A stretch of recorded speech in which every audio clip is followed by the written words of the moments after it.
ना। ईसा हमें देते हैं सब कुछ, हम भी तो कुछ देना सीखे। जो कुछ हमें मिला है प्रभु से, वितरण उसका करना सीखे।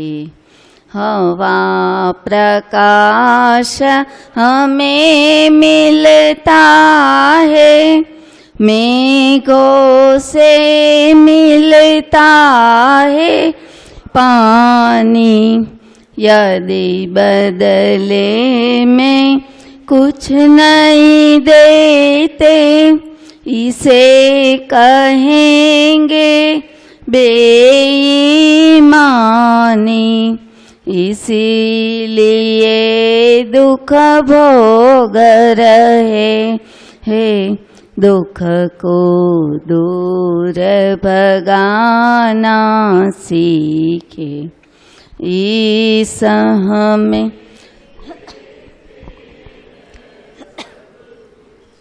हम भी तो कुछ देना सीखे। तपती धरती पर पथिकों को पेड़ सदा देता है छाया। अपना फल भी स्वयं न खाकर जीवन उसने सफल बनाया। 10वां पहले प्रभु को देकर, बाकी स्वयं बरतना सीखे। ईसा हमें देते हैं सब कुछ, हम भी तो कुछ देना सीखे। मानव जीवन दुर्लभ है, हम इसको मल से रहित बनाए। खिले फूल खुशबू देते हैं, वैसे ही हम भी बन जाए। तप सेवा सुमिरन से जीवन प्रभु को अर्पित करना सीखे। ईसा हमें हम भी तो कुछ देना सीखे। असत नहीं यह प्रभुमय दुनिया, और नहीं है यह दुखदाई। दिल दिमाग को सही दिशा दे, तो बन सकती है सुखदाई। जन को प्रभु देते हैं सब कुछ, लेकिन जन तो बनना सीखे। ईसा हमें देते हैं सब कुछ, हम भी तो कुछ देना सीखे। सिया राममय सब जग जानी, करहु प्रणाम जोर जुग पानी।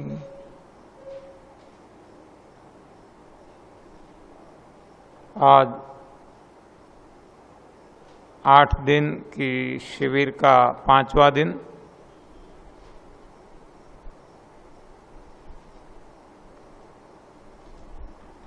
आदि शिविर खत्म होकर अब हम पूर्वार्ध खत्म करके उत्तरार्ध पे चलने लगे हैं, यानी पर्वत की टोच पे जा चुके हैं। अब उतरना शुरू करने जा रहे हैं।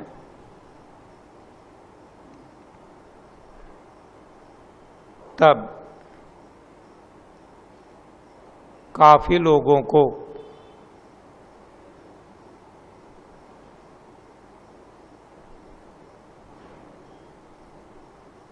कुछ हद तक अनुभव हुए होंगे।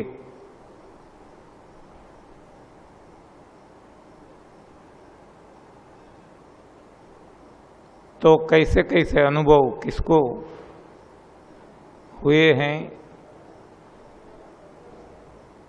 ये देखेंगे, क्योंकि मैं बार बार आपको कहता हूं कि ये कोई कथा स्थल नहीं है,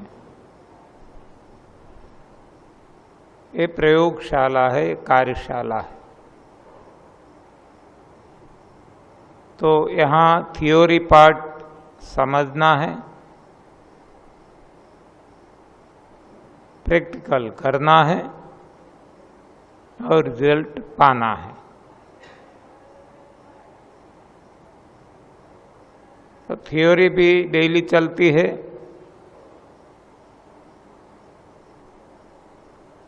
अपने आप पे एक्सपेरिमेंट भी चलते हैं और रिजल्ट भी अपने अपने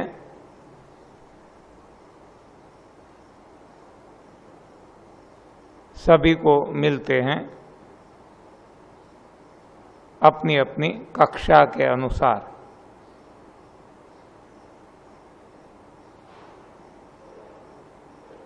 तो आइए कैसे कैसे रिजल्ट हैं ये देखते हैं। शिविर में आए हुए शिविरार्थियों के और जिन्होंने पहले भी शिविर की है और जिनके जीवन में तप सेवा सुमिरन की साधना चलती है, यानी कि पुराने साधक, तो अभी शुरुआत करते हैं साधकों के अनुभव से। तो आइए आपके अनुभव सुनाइए।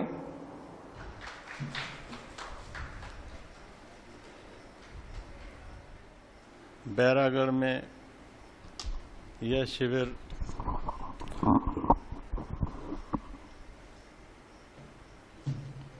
आदरणीय सम्मानीय चौहान साहब ने जो यहाँ रखा है, मैं 1 वर्ष पूर्व इस शिविर में आया था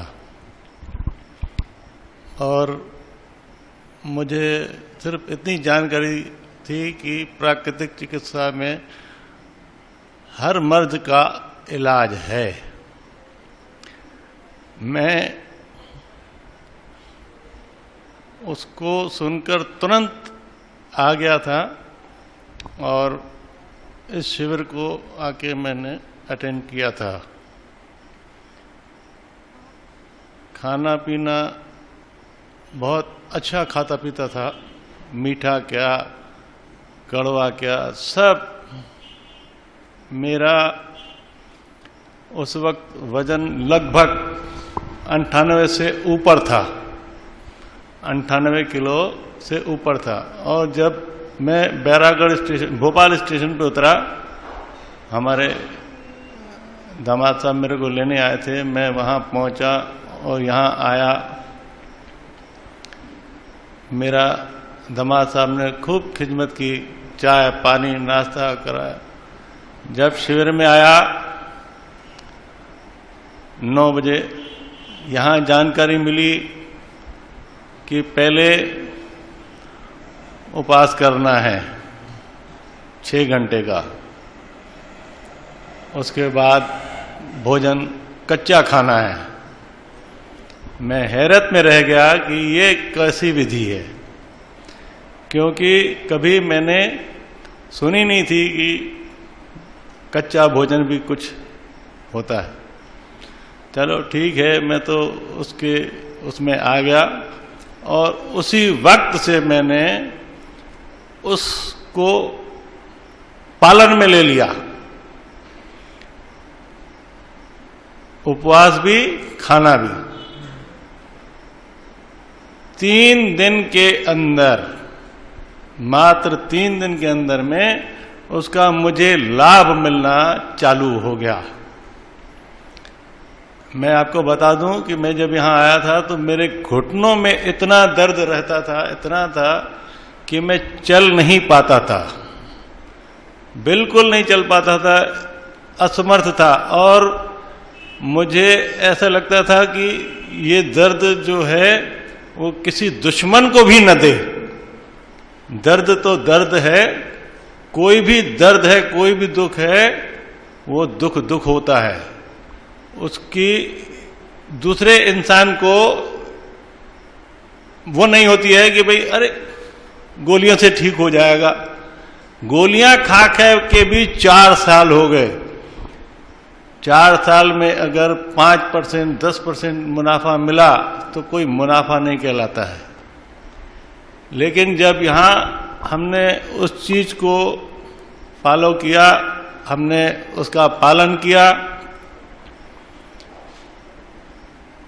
तो तीसरे दिन पे मुझे उसका फायदा मिला। पहला फायदा ये मिला, पहली बात तो इसमें जितने भी दर्द हैं, जितने भी दुख हैं, कोई भी मर्ज है, सब बाहर हो जाते हैं। पुराने हैं उसमें टाइम लगता है। मैंने धैर्य किया उस बात से। तीसरे दिन मेरे रात के खर्राटे जो हैं वो कहां चले गए मेरे को नहीं मालूम।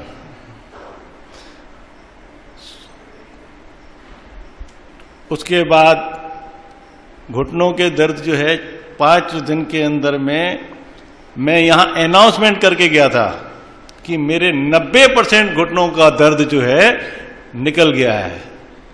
लेकिन वो दर्द निकला तो है, लेकिन उस वक्त का 90% निकला, लेकिन बाकी धीरे धीरे करके आराम से निकल आया। मतलब आज भी मैं ये कहूं तो 99.99% निकला है, 0.1%, क्योंकि दर्द पुराने हैं, दुख पुराने हैं, उसमें समय लगता है। बहुत अच्छी बात है। और बाकी जितने भी मेरे शरीर के अंदर में तकलीफें थी, मसे निकलते थे, मसे जड़ से निकल गए, पता ही नहीं पड़ा कहाँ गिरे, कैसे गिरे। गला साफ हो गया, पैरों में दर्द था, सुबेरे उठते ही साथ जमीन पे पैर नहीं रख सकता था, पैर तो रखा तो चल नहीं पाता था। आज वो दर्द भी मेरे कहाँ गए मेरे को खुद नहीं मालूम। लेकिन ये है कि मैं नियम से रोज सुबह, जैसा भी पालना में दिया गया है कि भाई आप सुबह 6 घंटे का व्रत रखें, उसके बाद खाना पीना चालू कर दो। 2 टाइम, एक दोपहर को, दूसरा रात्रि में। 8 घंटे का रात्रि विश्राम के लिए बोला है। वह विश्राम भी समय समय से करते चलता आया हूं। बाकायदा मुझे हर चीज में फायदा ही फायदा मिला है, ऐसी बात नहीं है। दर्द सब निकल गए हैं। अपन उस चीज को अगर फॉलो करते चले गए तो मैं समझता हूं क्या मतलब है ही, ये सत्य है कि बीमारी जड़ से निकल जाएगी। आज मैं बहुत प्रसन्न हूं, इस प्रणाली से इतना खुश हूं कि आज मुझे अगर पका हुआ भोजन मुझे मिलता है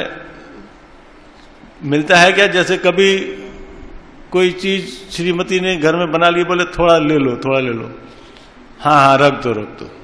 अब वो उनने वहां गई कि ये कटोरी साइड हो गई, मुझे हिम्मत नहीं होती है कि मैं उसको ग्रहण करूं, क्योंकि जब मैं देख रहा हूं मुझे इन चीजों में फायदा है तो मैं क्यों लूं। कभी कभी बॉइल्ड चना सामने लाके रख देती है, लो खा लो बॉइल्ड। फिर मैं उसको समझाता हूं, भाई जब कच्चे चने में फायदा मुझे ज्यादा मिल रहा है, बॉइल्ड चना क्यों दे रहे हो। तो वो भी कहती है चलो ठीक है, जैसा आप बोलो मैं वैसा कर देती हूँ। आज मैं उसको भी धन्यवाद दूंगा, क्योंकि उसने मेरे को साल भर से पूरा सहयोग किया है। जो कच्चा खाना बना के देती है मैं उसको ग्रहण कर लेता हूं और उसका सहयोग है मुझे। और आप लोगों से भी निवेदन करूंगा कि आप लोग भी उस प्रणाली को बिल्कुल 100% ग्रहण में, मतलब खाने पीने में लाएं, ताकि आपका जीवन बहुत ही अच्छा भविष्य उज्जवल हो। मैं ये कामना करूंगा कि आप लोग उसको बिल्कुल फॉलो में लें। जितने भी दर्द हैं, डरे नहीं दर्द से, डरेंगे तो थोड़ा सा लगता है, बाकी मेरे अनुभव से हर दर्द निकल जाएगा, अपने आप निकल जाएगा। कब निकल जाएगा कोई भरोसा नहीं है कि कब निकल जाए, आपको बताएगा ही नहीं। और हालांकि दिखता है, रोज आप अगर उस दर्द को देखेंगे तो धीरे धीरे निकलते हुए दिखेगा आपको। और सलाद खाने की विधि जो है, अगर आप लोग सलाद कटर से सलाद को छोटे छोटे पीस करके खाएंगे तो बड़ा आनंद आएगा, और खाने में भी आपको पता ही नहीं पड़ेगा कि मैंने कच्चा खाया है या पक्का खाया है। और मैं क्षमा चाहूंगा अगर मेरे बोलने में कहीं गलती हुई हो, ठीक है। बाकी मैं शंकरलाल बुधरानी जो कि जबलपुर में रहता हूं, पेंट का व्यवसाय करता हूं। और मेरी पहले भी जो ड्यूटी थी, आज भी ड्यूटी वही है। सुबह 7:30 बजे से मैं ड्यूटी में आ जाता हूं, रात को 9, 9:30 बजे की ड्यूटी करता हूं दुकान। नमस्कार। श्रद्धेय चौहान साहब, प्रिय बहनों और भाइयों, मैं सिंधु शर्मा मेरा नाम है और मैं विदिशा से आया हूं यहाँ पर। उस दिन भी मैंने आपको थोड़ा बहुत अनुभव बताया था, आज मैं विस्तृत आपको चर्चा करता हूं। 1 महीना 4 दिन हुआ है मुझे इस नई भोजन प्रणाली को लागू किए हुए, और कोशिश मेरी ये रही है कि ये 100% लागू रहे। तो 12 बजे के पहले मैंने कभी भी एक बूंद पानी नहीं पिया।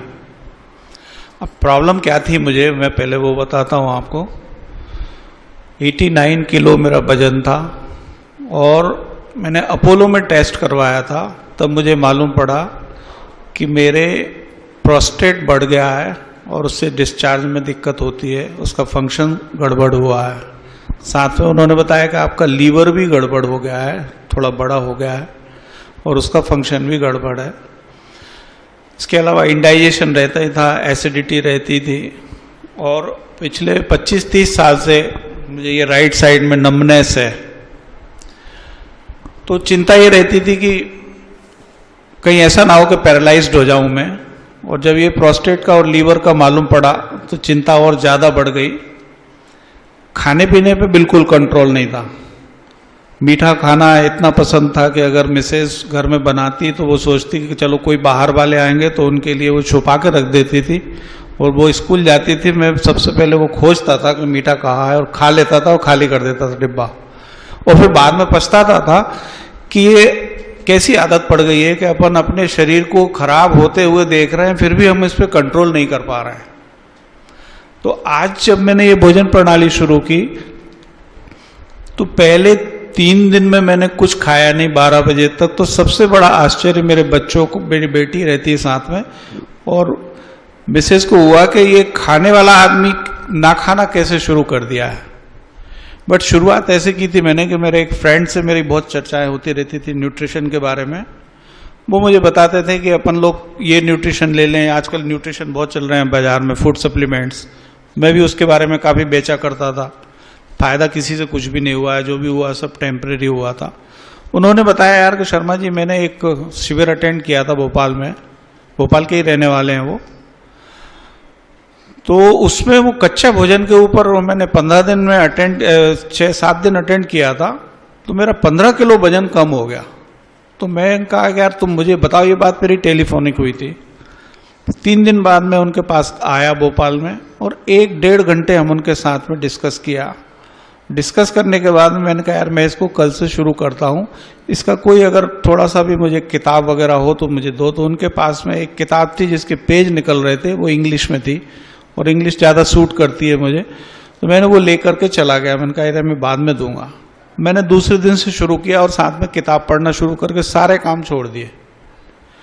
तो जैसा मुझसे बना वैसा मैंने किया। फिर उस किताब में बहुत सारे टेलीफोन नंबर डले हुए हैं, तो उन टेलीफोन नंबर में मुझे एक भोपाल का नंबर मिल गया, इसरानी जी का।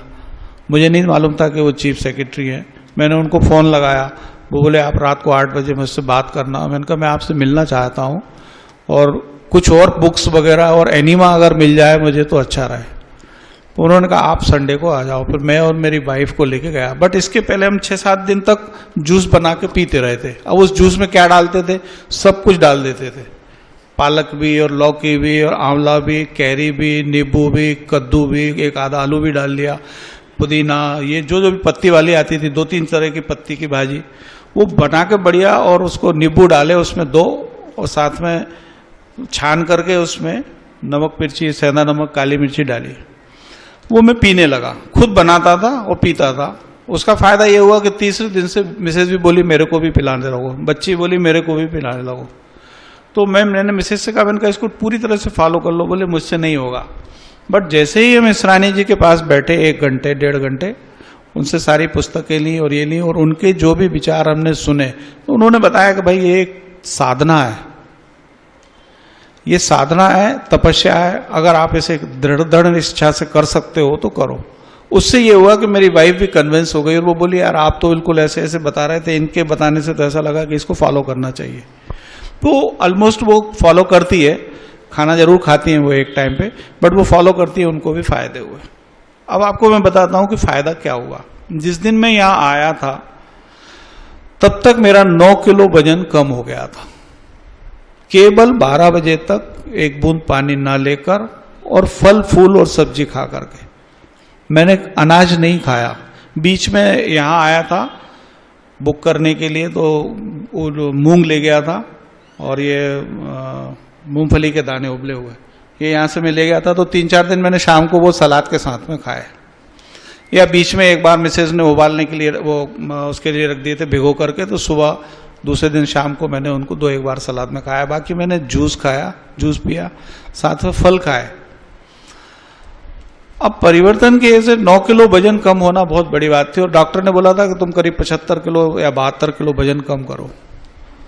तो यहाँ जब आया मैं, उसके पहले मुझे पीठ में बहुत दर्द होता था, क्योंकि स्पॉन्डिलाइसिस की भी मुझे शिकायत है, और उसके वजह से कमर में भी जो है ना बताया उन्होंने P2 P3 क्या क्या होते हैं, वो मेरे गड़बड़ थे। तो मैं बजाय इसकी कुछ दवाई लेने के, मैं इस पर विश्वास करके ये करता रहा। तो आज की तारीख में गर्दन का दर्द, पीठ का दर्द करीब 80% गायब है। पाइल्स की भी शिकायत है मुझे, उसमें भी फर्क पड़ा है मुझे अभी। तो 80% तो ये दर्द गायब हो गए। अब यहाँ जब आया और यहाँ जो कच्ची जो डिशेस बहन जी ने बनाई है बड़ी अच्छी अच्छी, वो मैंने जब खाई यहाँ पर, तो मैं ओवर ईटिंग कर गया, क्योंकि खाने की आदत तो पड़ी रहती है। जैसे अभी भी अपन लाइन में लगते हैं तो सबसे पहले ये लगता है कि खूब खाइए, तो खूब खाया मैंने, लेकिन उससे नुकसान नहीं हुआ एक भी। फर्क क्या पड़ा कि इन 3 दिनों में मेरा वजन कम नहीं हुआ, वजन मेंटेन रहा 80 किलो। और साथ साथ 1 महीने से मैं ये भी सोचता था कि यार निर्जला करें, क्योंकि मैंने जीवन में कभी भी एक भी दिन व्रत नहीं किया। एक बार मुझे याद है, जब मैं स्कूल में पढ़ता था तो मेरी भाभी जी के साथ रहता था मैं, तो मैंने शिवरात्रि का व्रत किया था। और वो व्रत मैंने दिन भर रखा और शाम को मैंने बोला मेरे को सब्जी रोटी खाना है, उन्होंने सब्जी रोटी बनाई और मैंने खा लिया। ये मेरा व्रत का रिकॉर्ड रहा है। लेकिन मैं ये सोचता था कि ये निर्जला कैसे रखा जाए, क्योंकि कुछ एक्सपीरियंस भी उसमें बहुत सारे देखे। आपकी फिलॉसफी तो बिल्कुल संजीवनी है, वो उसको बारे में डाउट नहीं है। अगर कोई फॉलो कर सकता है ना तो एक क्षण में उसे फॉलो करे और उसके रिजल्ट देखे। तो यहाँ आने के बाद कल जब ये लेक्चर चल रहा था उपवास के बारे में, वो राबिया जी और उनके बताए थे इन्होंने जो, तो मैंने मन ही मन डिसाइड किया, मैं अपने गुरुदेव को फॉलो करता हूं, तो मैंने उनको प्रार्थना की कि मुझे आज निर्जला रखना है। और आज मैंने कल से ही मैंने बिल्कुल पानी नहीं पिया, तो पूरे शाम नहीं पिया ना खाया। अब क्या होता है, लालच होता है, तो जैसे ही जूस आया तो मैं लगता था यहाँ से जब 11 बज रहे हैं, टाइम देखते रहते हैं, घड़ी लगा रखी है आपने बहुत अच्छी, तो आदमी और इससे डिस्करेज हो जाता है, क्योंकि वो देखता है जल्दी हम 11 बज रहे हैं तो जाके लाइन में लग जाता है। मैंने जैसे ही ये उठे जूस के लिए, मैं सीधा अपनी रिपोर्ट लेने के लिए चला गया, क्योंकि मैंने रिपोर्ट भी निकलवाई थी 3 दिन पहले। उस रिपोर्ट में हर फंक्शन नॉर्मल है और प्रोस्टेट नॉर्मल है, फंक्शन लीवर नॉर्मल है। इससे मुझे सबसे ज्यादा खुशी हुई और मैंने डिसाइड किया कि इस रिपोर्ट को लेके ऊपर पढ़ने चला गया। तब तक लौट के आया तो लाइन खत्म हो गई, जूस खत्म हो गया, तो वो जूस मेरा अवॉइड हो गया। मैं उन जिन्होंने मुझे रिपोर्ट दी थी उनसे मैंने बार बार पूछा कि ये नॉर्मल कैसे हो गया। मुझे आश्चर्य इसलिए हो रहा है क्योंकि मेरा प्रोस्टेट बढ़ा हुआ है, मेरा लीवर बढ़ा हुआ है, नॉर्मल कैसे हो गया। तो वो बोली आप डॉक्टर साहब से पूछ लीजिए। मैं डॉक्टर साहब के पास गया, उनसे पूछा तो वो बोले कि आपका फंक्शन नॉर्मल है, अगर आपको साइज देखना है कितना कम हुआ है तो इन दोनों की सोनोग्राफी आप करवा लीजिए, जो मैं अभी घर जाके करवाऊंगा। तो एक सबसे बड़ा आश्चर्य हुआ। फिर मैंने कुछ नहीं खाया पिया। खाने का जब टाइम आया तो खाने के टाइम पे मैं ऊपर चला गया और जाके किताब पढ़ने लगा, तो सब लोग खा पी के आ गए, बंद हो गया, तब मुझे अच्छा लगा। अब दिन भर इतना हल्कापन लगा और शाम को जब खाना हुआ तो मैं खाने देखने के लिए गया और अपने आप पे ये कंट्रोल किया कि इसको देखूंगा और खाऊंगा नहीं, और फिर मैंने आया। रात को 12 बजे प्यास लगी तो मैं नीचे उतर के मटके का 2 गिलास पानी पिया और सुबह 4 बजे नींद खुली। मैंने जब एनिमा लिया उस पेट की सफाई हुई और अभी जाके मैंने वेट लिया तो मेरा एक दिन में 2 किलो वजन कम हो गया। तो नाउ टोटल 11 किलो वजन कम हो चुका है। तो ये संजीवनी है, प्रैक्टिकली कीजिए और इफ्स एंड वर्ड्स हटा दीजिए। ये क्वेश्चनों की जरूरत नहीं है, क्योंकि सर इतना डिटेल समझा रहे हैं कि उनको केवल समझिए। यहाँ बैठ के लोग ध्यान से नहीं समझ पाते। जो दर्द उनको भी है वो दर्द मुझे भी हो रहा है, इसलिए मैं जल्दी आके बैठ जाता हूँ, चुपचाप सुनता रहता हूँ। So thank you very much. मैं क्षमा चाहूँगा, पुनः सामने आ गया क्योंकि कुछ एक आध लाइन में भूल गया था। एक्चुअली खुशी इतनी ज़्यादा हुई मुझे चौहान साहब के दर्शन करके जिसकी कल्पना नहीं कर सकता था, इसीलिए मैं बोलने में भी थोड़ा सा अभी बीच में मैंने आपको बताया कि मेरा वजन 1 वर्ष पूर्व 98 किलो से ज़्यादा ही था, कम नहीं था। 2 दिन बाद मैंने नापा था तो 98 था, तो अपन 98 को ही मेजरमेंट मान के चलते हैं। लेकिन नवंबर 15 तारीख के बाद मेरा वजन घट के 70 किलो हो गया है।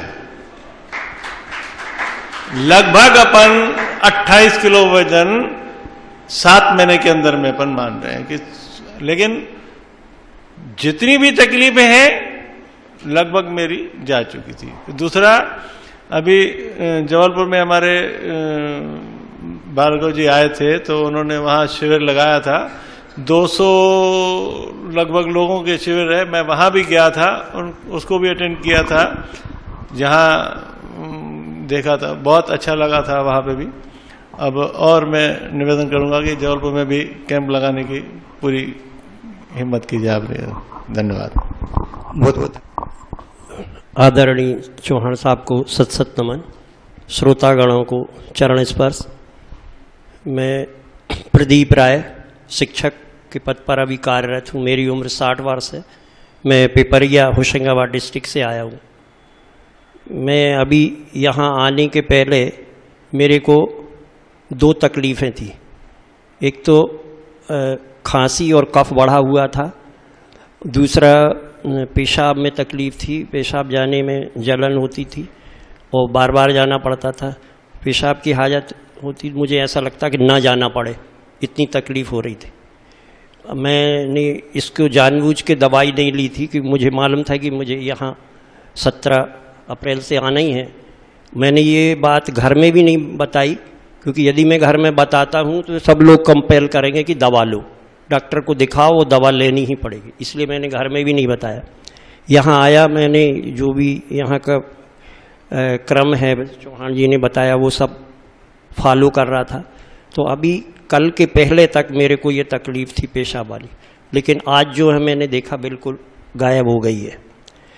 दूसरी जो तकलीफ़ थी खांसी वाली, वो इस जो अपक्वाहार की जो ट्रेन पे जिसमें मैं बैठा हूँ, ये बैठा हूँ मैं दिसंबर से। दिसंबर में भार्गव जी का शिविर जबलपुर में हुआ था, तब मैंने उसको अटेंड किया था और उसके अनुसार जो है मैं अपक्वाहार पे चल रहा था घर पे। जब मैंने अपक्वाहार को शुरू किया, वो घर में 11 बजे जूस बना के पीता था, तो उसका प्रभाव ये हुआ कि मेरे को खांसी में उभार आया, काफ़ी खांसी चली और कफ काफ़ी निकलता था। उसका परिणाम ये हुआ कि मैं काफ़ी कमज़ोरी महसूस करने लगा और घर के लोग घबरा गए कि ऐसा कितना कफ भरा हुआ है तुम्हारे शरीर में कि निकलते ही जा रहा है, ये तुम क्या कर रहे हो, ये तो सब एक दिन खत्म ही हो जाओगे। तो घर के लोग, मैंने बहुत कोशिश की कि मैं दवा ना लूँ, डॉक्टर के पास ना जाऊँ, यही क्रम चलता रहे तो अच्छा, कफ जितना और रह गया है शरीर में निकल जाए। परंतु घर के लोगों के कंपेल करने के कारण मुझे एकदम बालक आया जो है यहाँ से भोपाल से घर पहुँचा, वो ज़बरदस्ती जो है गाड़ी ले आया और मेरे को डॉक्टर के पास ले गया। तो मैं यहाँ आने के पहले मैंने कम से कम 15 दिन दवा ली, जब वो कफ की शांति हुई, खांसी नहीं आ रही थी। अब मुझे उम्मीद ये थी कि यहाँ आने पर मेरा कफ फिर से शुरू होगा, क्योंकि मैं ये फिर यहाँ जूस ले रहा हूँ और अपक्वाहार ले रहा हूँ, लेकिन अभी तक खांसी शुरू नहीं हुई है। अब आगे क्या होता है ये देखना है। लेकिन एक बात मैं अवश्य कहूँगा, क्योंकि मैं नेचुरोपैथी से तो सन 75 से परिचित था, योगासन और नेचुरोपैथी को अपना रहा था, फिर भी बीच में मुझे कुछ तकलीफ़ें होती थी। मैं मन में विचार करता था मैं कहाँ गलत हूँ। नेचुरोपैथी जो सब रोगों को निजात दिलाती है, फिर भी मेरे को ये तकलीफ़ क्यों हो रही, बीच बीच में खांसी क्यों आ गई या पेशाब की तकलीफ़ क्यों हो रही। ये तकलीफ़ मेरे को 1 साल पहले भी हुई थी, तब मैंने इसको फिर दवा से ठीक किया था। यहाँ मैं नेचुरोपैथी सेंटर में आया था कि मुझे भर्ती कर लो, मेरे को पेशाब की ये तकलीफ़ है। यहाँ दयारण मणि जी बोले कि पेशाब की तकलीफ़ में यदि आप यहाँ इलाज कराएंगे और यहाँ कटी स्नान वगैरह ठंडा दिया जाएगा तो ये तो तकलीफ़ आपकी बढ़ेगी, आपको डॉक्टरी इलाज ही कराना चाहिए। तो मैं वापस लौट के यहीं जब भोपाल में रह के जवाहर चौक पे एक चिकित्सक हैं, उनसे मैंने दवा कराई।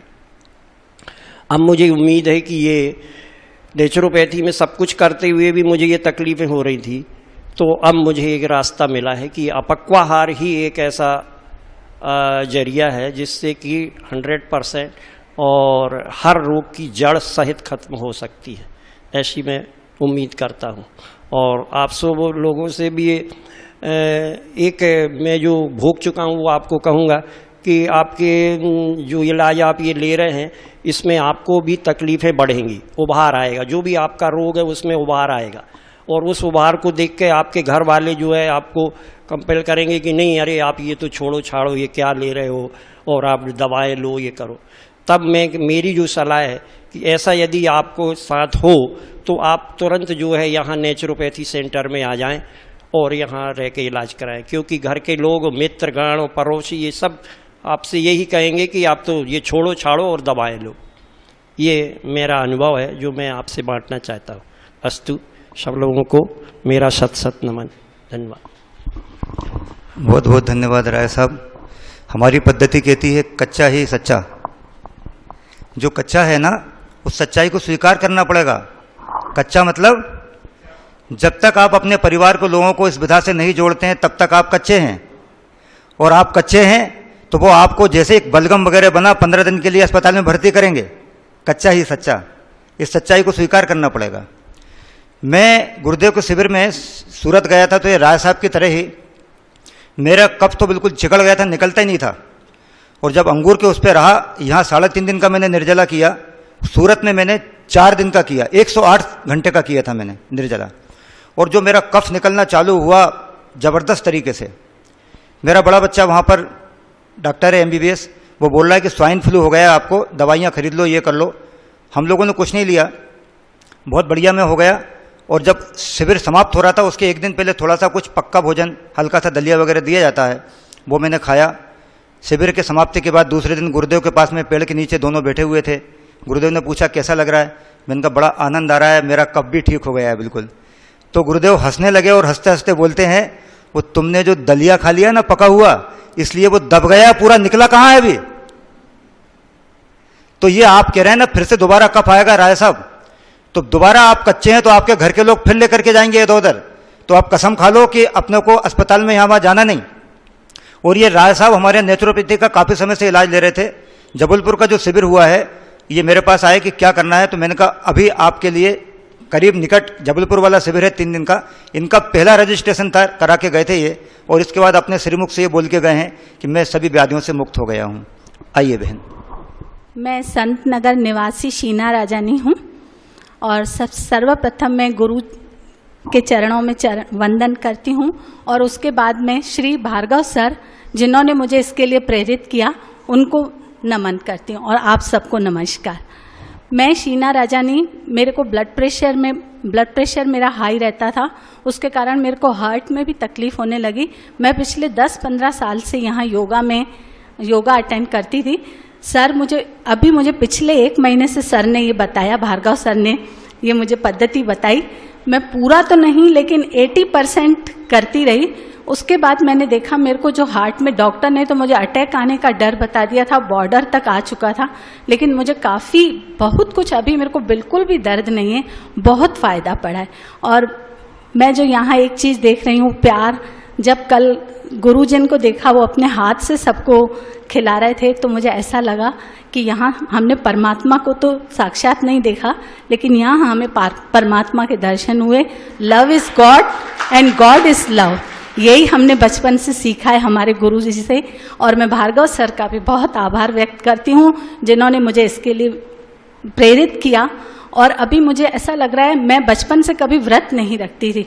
बचपन में एक बार मैंने जन्माष्टमी का व्रत रखा था, लेकिन 16 केले खा लिए थे, तब मैं रह नहीं सकती थी। लेकिन अभी मेरे पर ऐसी गुरु कृपा हो गई है, भार्गव सर ने मुझे कहा नहीं, अगर तुम अपनी जीभ पर कंट्रोल नहीं करोगी तो कुछ नहीं होगा। बस वो बात मेरे अंदर चली गई।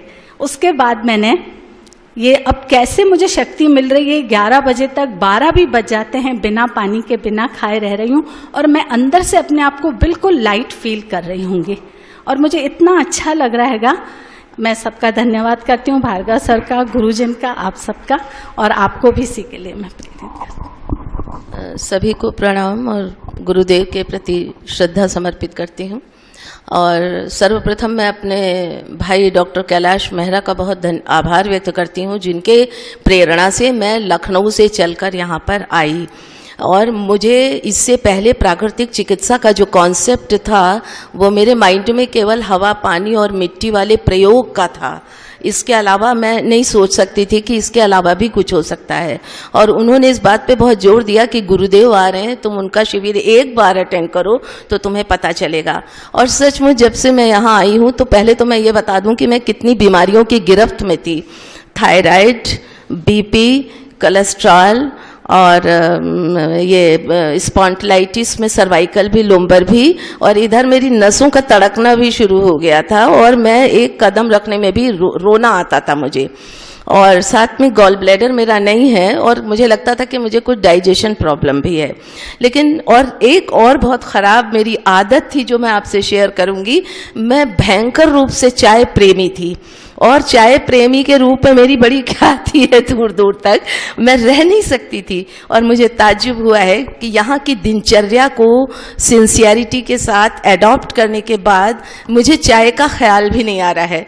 और मैं अब ये विश्वास कर सकती, पूरी बॉडी से पेन बिल्कुल मुझे नहीं महसूस हो रहा है। चलने में जो मैं पहले थोड़ा सा देर तक बैठ जाऊं तो उठकर 2-4 कदम चलती थी, तब मैं ठीक महसूस करती थी। तो उन सब में हल्कापन आया है। और साथ में में गुरुदेव का जो दो पक्ष इसके देख रही हूँ, एक शरीर को शुद्धिकरण का, साथ में मन और हृदय के शुद्धि करने का जो स्पिरिचुअल देख रही हूँ।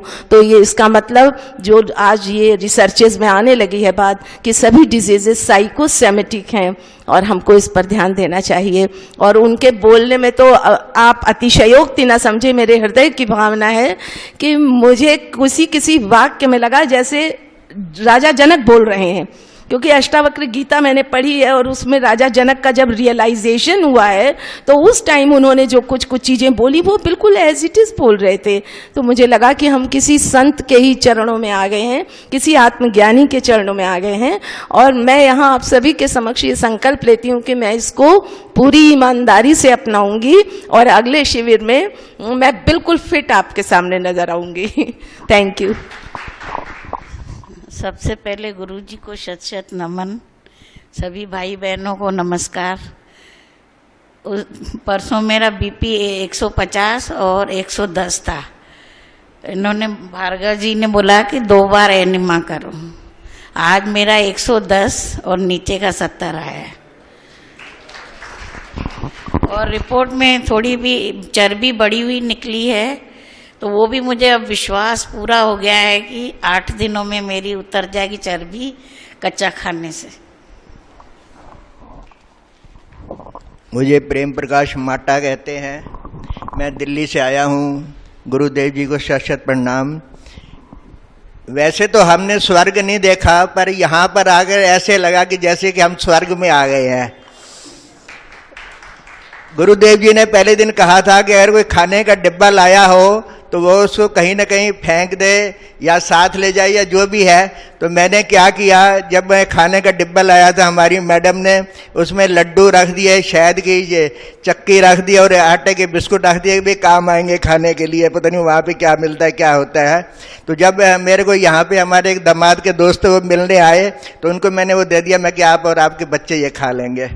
फेंकना भी नहीं पड़ा और काम भी आ गया। उसके बाद ये है कि मैं घर से 8 दिन की 10-10 टेबलेट हर चीज़ की लेके चला, हार्ट प्रॉब्लम है, पर मैंने यहाँ पे आके ये भी नहीं देखा कि वो दवाइयाँ रखी कहाँ पे है। तीसरे ये है कि मेरे जो है ना पैरों पे स्वेलिंग है, पर मैं इसको तो अभी यही मान के चल रहा हूँ कि शायद ये उभार ही होगा, क्योंकि स्वेलिंग बढ़ती जा रही है डे बाय डे और वेट मेरा धीरे धीरे कम हो रहा है। धन्यवाद। बहुत सारे अनुभव आज भी हमने सुने। आज मना कर दिया गया क्योंकि अनुभव आते ही रहते थे। इतने सारे अनुभव, और जिसको जो भी प्रॉब्लम है, चाहे बीपी का हो, चाहे डायबिटीज का हो, चाहे थायराइड का हो, चाहे मोटापा हो, चाहे कुछ भी हो, सभी में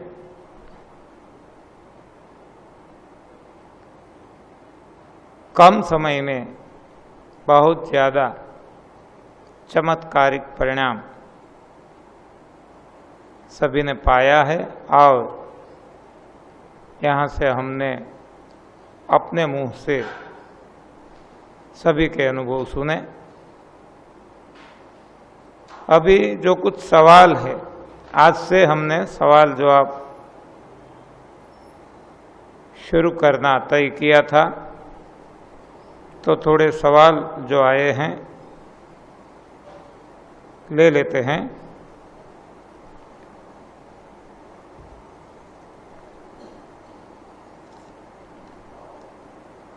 मुझे खांसी छोड़ती नहीं, यूरिन भी आ जाता है और बलगम भी बहुत निकलता है। तो अभी ही आपने अनुभव, सिमिलर अनुभव आपने अभी सुन लिया कि ऐसी ही प्रॉब्लम्स थी, ऐसी ही समस्याएं थी, तो उनको भी परिणाम मिल गया ये नई भोजन शैली अपनाने से। तो आप सख्ती से अपनाइए, आपको भी परिणाम मिलेगा। निर्जला उपवास कैसे करना चाहिए, कितने घंटे तक करना चाहिए? दूसरा सवाल है निर्जला उपवास के लिए ही, निर्जला उपवास कैसे प्रारंभ करें? प्रक्रिया, विधि, एनिमा, कितनी बार, महीने में कितनी बार?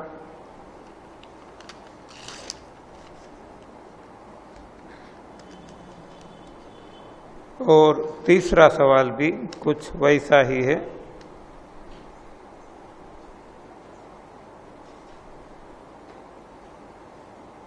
कि कृपया हमें मार्गदर्शन दें कि वर्तमान में उच्च रक्तचाप, थायराइड एवं शुगर की जो एलोपैथिक दवाइयाँ चल रही है उन्हें किस समय से बंद किया जाए, निर्जला विधि प्रारंभ करने की किस विधि से, कृपया मार्गदर्शन दें। अच्छी बात है, आज ज़्यादातर सवाल निर्जला उपवास पे आए हैं,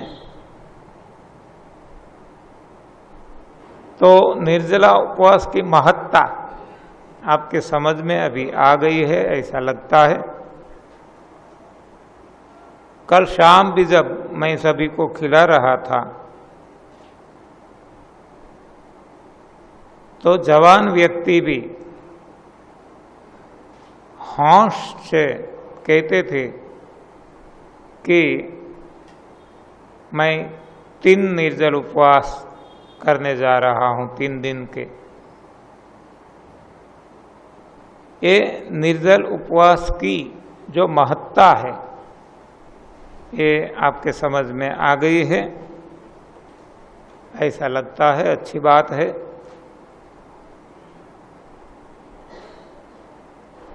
तो निर्जल उपवास कैसे शुरू कर सकते हैं? आज तक जिसने नहीं किए हैं तो उनको धीरे धीरे धीरे आगे बढ़ना है।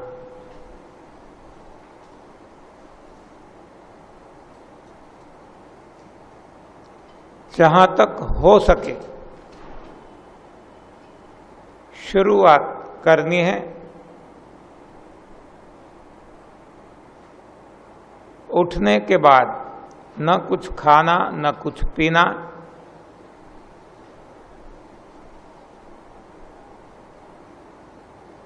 एक घंटे तक, 2 घंटे तक, 3 घंटे तक, कहाँ तक आप आसानी से जा सकते हैं। यू आर द बेस्ट जज। आपको ही तय करना है।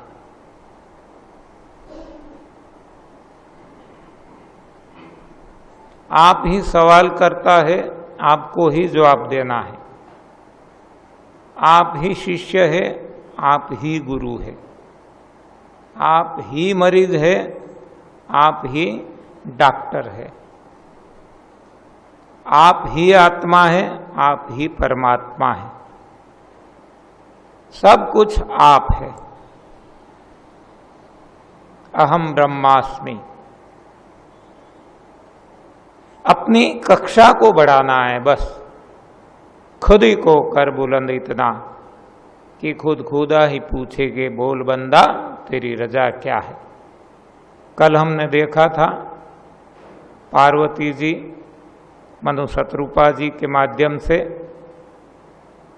कि इस तपस्या में इतनी ताकत है कि भगवान को भी भक्त के पास खींच लेती है। कोई भक्त को भगवान के पास जाना नहीं पड़ा, न मंदिर, न मस्जिद, न गुरुद्वारा, न चर्च, कहीं भी। वो तो बैठ गए एक आसन लगा के। तो एक तपस्या है जिसमें इतनी ताकत है। और तपस्या भी कौन सी आपने कल देख लिया। ग्रेजुअल, धीरे धीरे धीरे धीरे भोजन का त्याग। देखो यही तो आपको बताता है, सिखाता है कि निर्जल उपवास कैसे करें। वहां क्या बताया गया, सभी भोगों का त्याग करके जंगल में आ गए, वन में आ गए, संसार का त्याग कर दिया, परिवार का त्याग कर दिया। क्यों? कि इतना आसान नहीं रहता। परिवार में रहते हुए, संसार में रहते हुए ये तपस्या करनी कठिन हो जाती है। हो सकती है, नहीं हो सकती ऐसा नहीं है, लेकिन कठिन हो जाती है।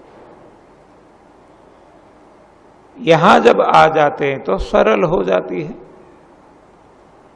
जैसे हमारा अपना अनुभव देखें कि घर पे हम नहीं कर पाएंगे जितना यहां आपसे हो पाया।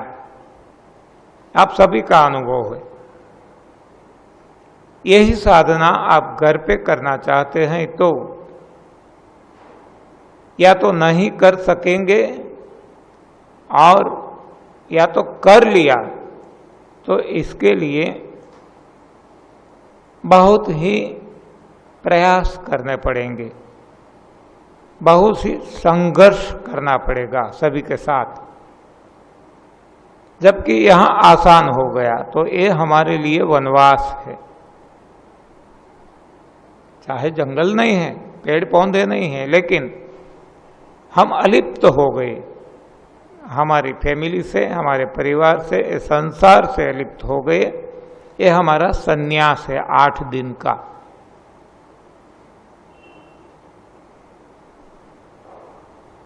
तो यदि ऐसा सन्यास ले सकते हैं तो सबसे पहले सन्यास ले लेना, जो मनु शतरूपा और पार्वती जी ने किया।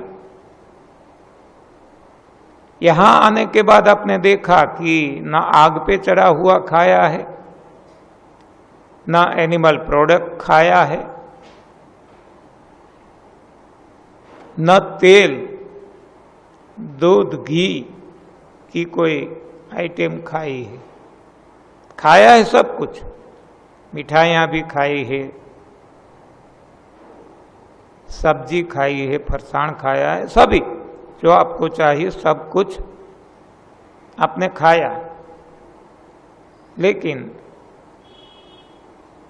तरीका बदल दिया। आग पे चढ़ाया हुआ नहीं है, तेल, दूध, घी आदि नहीं है।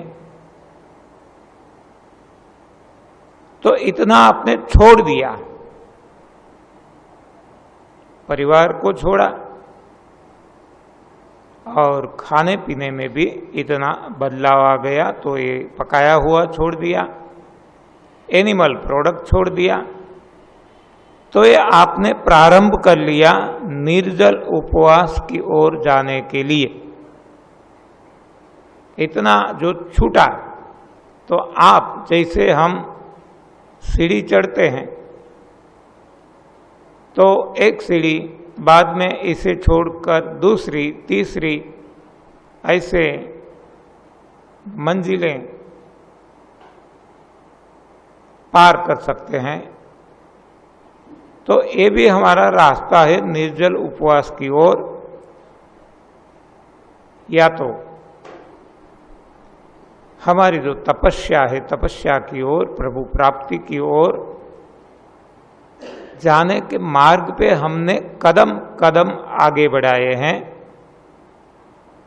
तो अभी और कदम आगे बढ़ाना है तो कैसे बढ़ाएं, ये भी वहां बताया गया है कि पहले कंद मूल का त्याग कर दिया। तो जब आप निर्जल उपवास में आगे बढ़ते हैं, धीरे धीरे तो कंद और मूल का त्याग कर दीजिए। जो भी खाइए, सब कुछ खाइए, पेट भर के खाइए, भूख लगती है तब खाइए, लेकिन कंद मूल छोड़ दीजिए। 1 हफ्ते भर, 2 हफ्ते, 3 हफ्ते, जहाँ तक आपको सेटिस्फेक्शन हो जाए, आपका शरीर और आपका मन एक्वेंट हो जाए, हाँ, इसके लिए तैयार हो जाए।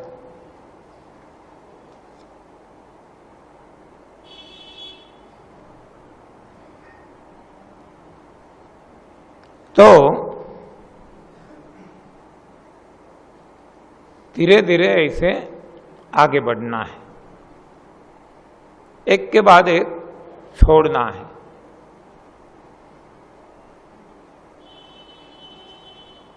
तो ऐसे पहले कंद मूल छोड़ दीजिए, बाद में फल छोड़ दीजिए,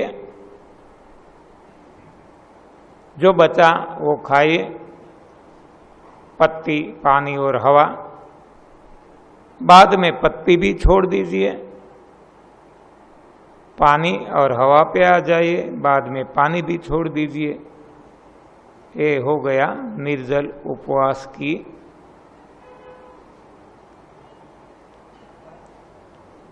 गतिविधि। तो ये धीरे धीरे धीरे आगे जा सकते हैं, और यदि अपनी क्षमता है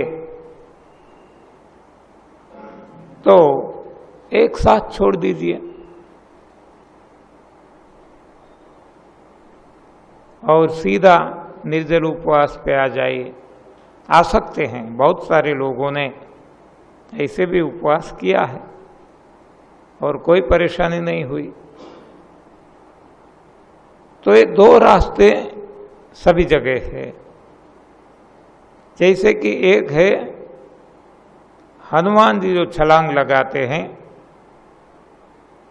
उनके कक्षा के अनुसार यदि हम ऐसी छलांग लगाने जाएंगे तो हमारी हड्डियां चकनाचूर हो जाएगी, टूट जाएगी। हमारी कक्षा नहीं है तो कोई बात नहीं, हम लिफ्ट का उपयोग करें या तो सीढ़ियों का उपयोग करें। तो ऐसे हमारी कक्षा देख के हमें आगे बढ़ना है। कब तक निर्जल उपवास करना है? जब तक हम कर सकें, हमारी अपनी कैपेसिटी, क्योंकि ये तो अच्छा रास्ता है, लाभकारी है। तो जितना ज्यादा लाभ मिले हमारे फायदे में है। तो जितना लंबा कर सके उतना करना है, और जब नहीं कर सकते हैं तो वापस लौट के चले आए। तो जो क्रम में छोड़ा था वही क्रम में अब धीरे धीरे लेते चलो। तो ये निर्जल उपवास ऐसे कर सकते हैं। साथ में एनिमा अवश्य लेना है। जब भी निर्जल उपवास करते हैं एनिमा अवश्य लेना है। तो आज हमें धरती बहन को सुनना है। हमने रखा था कि जब सिद्ध भाव जी आ जाए उस वक्त उनको मौका देंगे कि जिससे सिद्ध भाव जी को पता चले कि बिना हमारे भी काम चल सकता है। तो आपको जितने सेमिनार्स लगाने हैं, हर महीने लगाने हैं, तो भी आप लगा सकेंगे, क्योंकि इतनी बड़ी फौज तैयार हो गई है। सेकंड लाइन ऑफ डिफेंस जो कहते हैं, ऐसी यहाँ सेकंड लाइन है, थर्ड लाइन है, फोर्थ लाइन है, तो पूरी लंबी लाइन लग गई है। तो केवल आपको पता चले कि यदि हम नहीं भी हैं तो भी अच्छी तरह से ये कार्य चलता रहेगा। तो हम निमंत्रित करेंगे धरती बहन को। इसके पहले जो ये शॉर्ट में मैं आपको इसका जवाब भी दे दूं, खत्म कर दूं। जो सिर्फ हवा पर जीते हैं उनका एसिड सिक्रेशन कैसे न्यूट्रलाइज होता है। देखो, हमने आपको बताया कि कैसे होता है, एक करने वाला जाने, हम तो करते नहीं हैं। करने वाला अंदर बैठा है जो भगवान है, भगवान करता है, कैसे करता है उनको पता, हमें नहीं पता। होता है ये हमें पता है, हाँ, ये हमारे रिपोर्ट दिखाते हैं। अभी भी जो अनुभव में दिखाया गया, बताया गया ना कि फंक्शन सारे नॉर्मल है, और फिर भी आप देखना चाहते हैं तो और डीपर जो हमारे पास सुविधाएं हैं, टेस्ट हैं, सोनोग्राफी आदि करवा सकते हैं। ये केवल इंडिकेट करेगा, हमें पता नहीं चलेगा। तो ये तो टेस्ट है, तो वैसे आपका टेस्ट दिखा देगा कि जो एसिड है खत्म हो गया।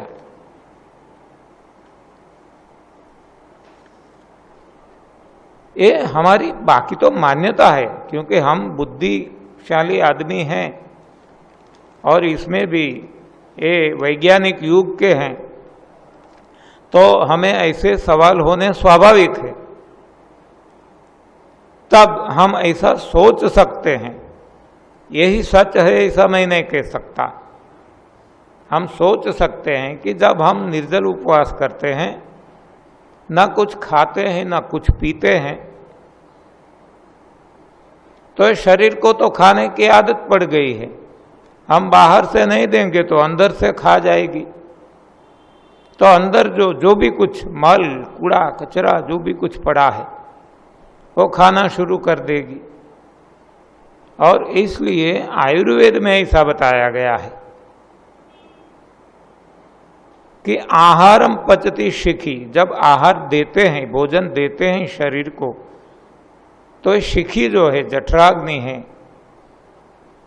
ये पचाती है इसको, आहार को। लेकिन जब निर्जल उपवास करते हैं, कुछ भी नहीं देते, तब क्या होता है, ये आयुर्वेद ने इसी तरह बताया है कि आहारम पचती शिखी दोषान आहार वर्जिता।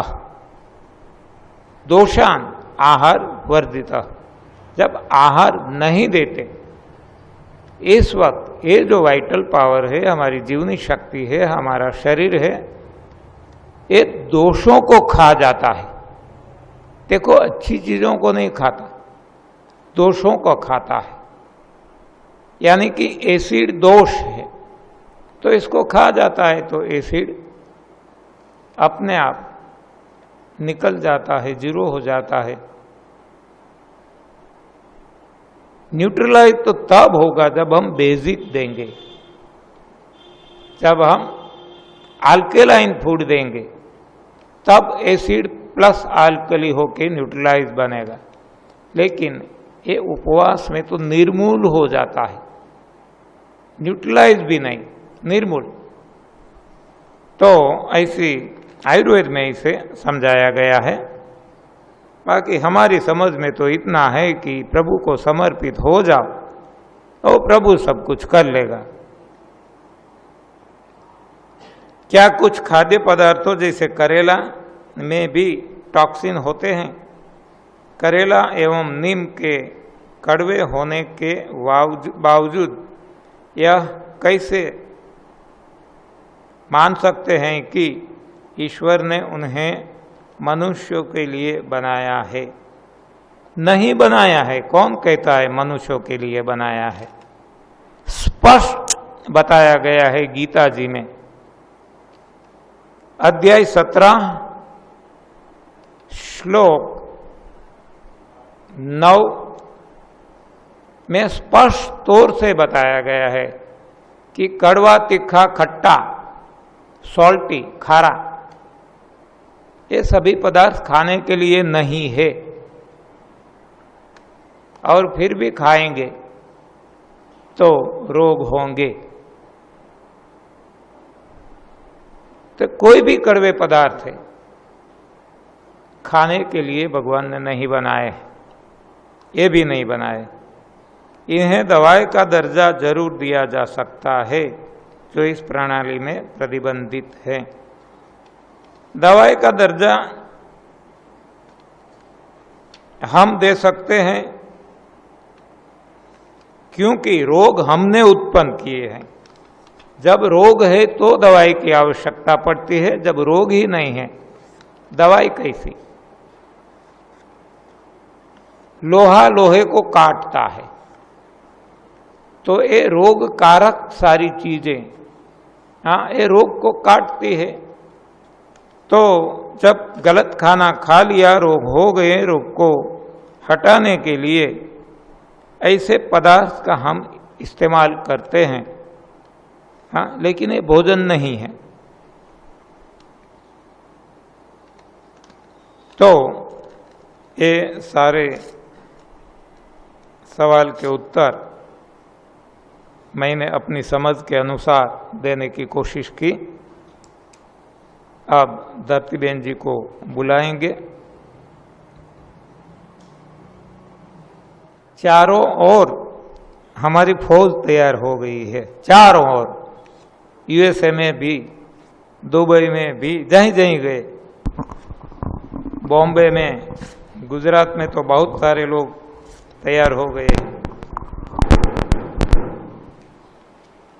तो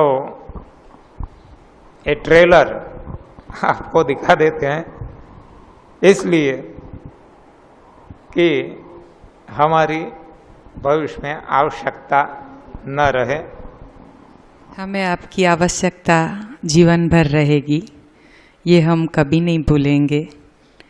हम तो आपकी शिष्या है, बस आप जो फरमाएंगे हम कहेंगे। आप सभी शिविरार्थी को और पूज्य भाऊजी को मेरा साष्टांग नमस्कार। मैंने पहली बार दर्शन किए भाऊजी के, धन्य हो गई।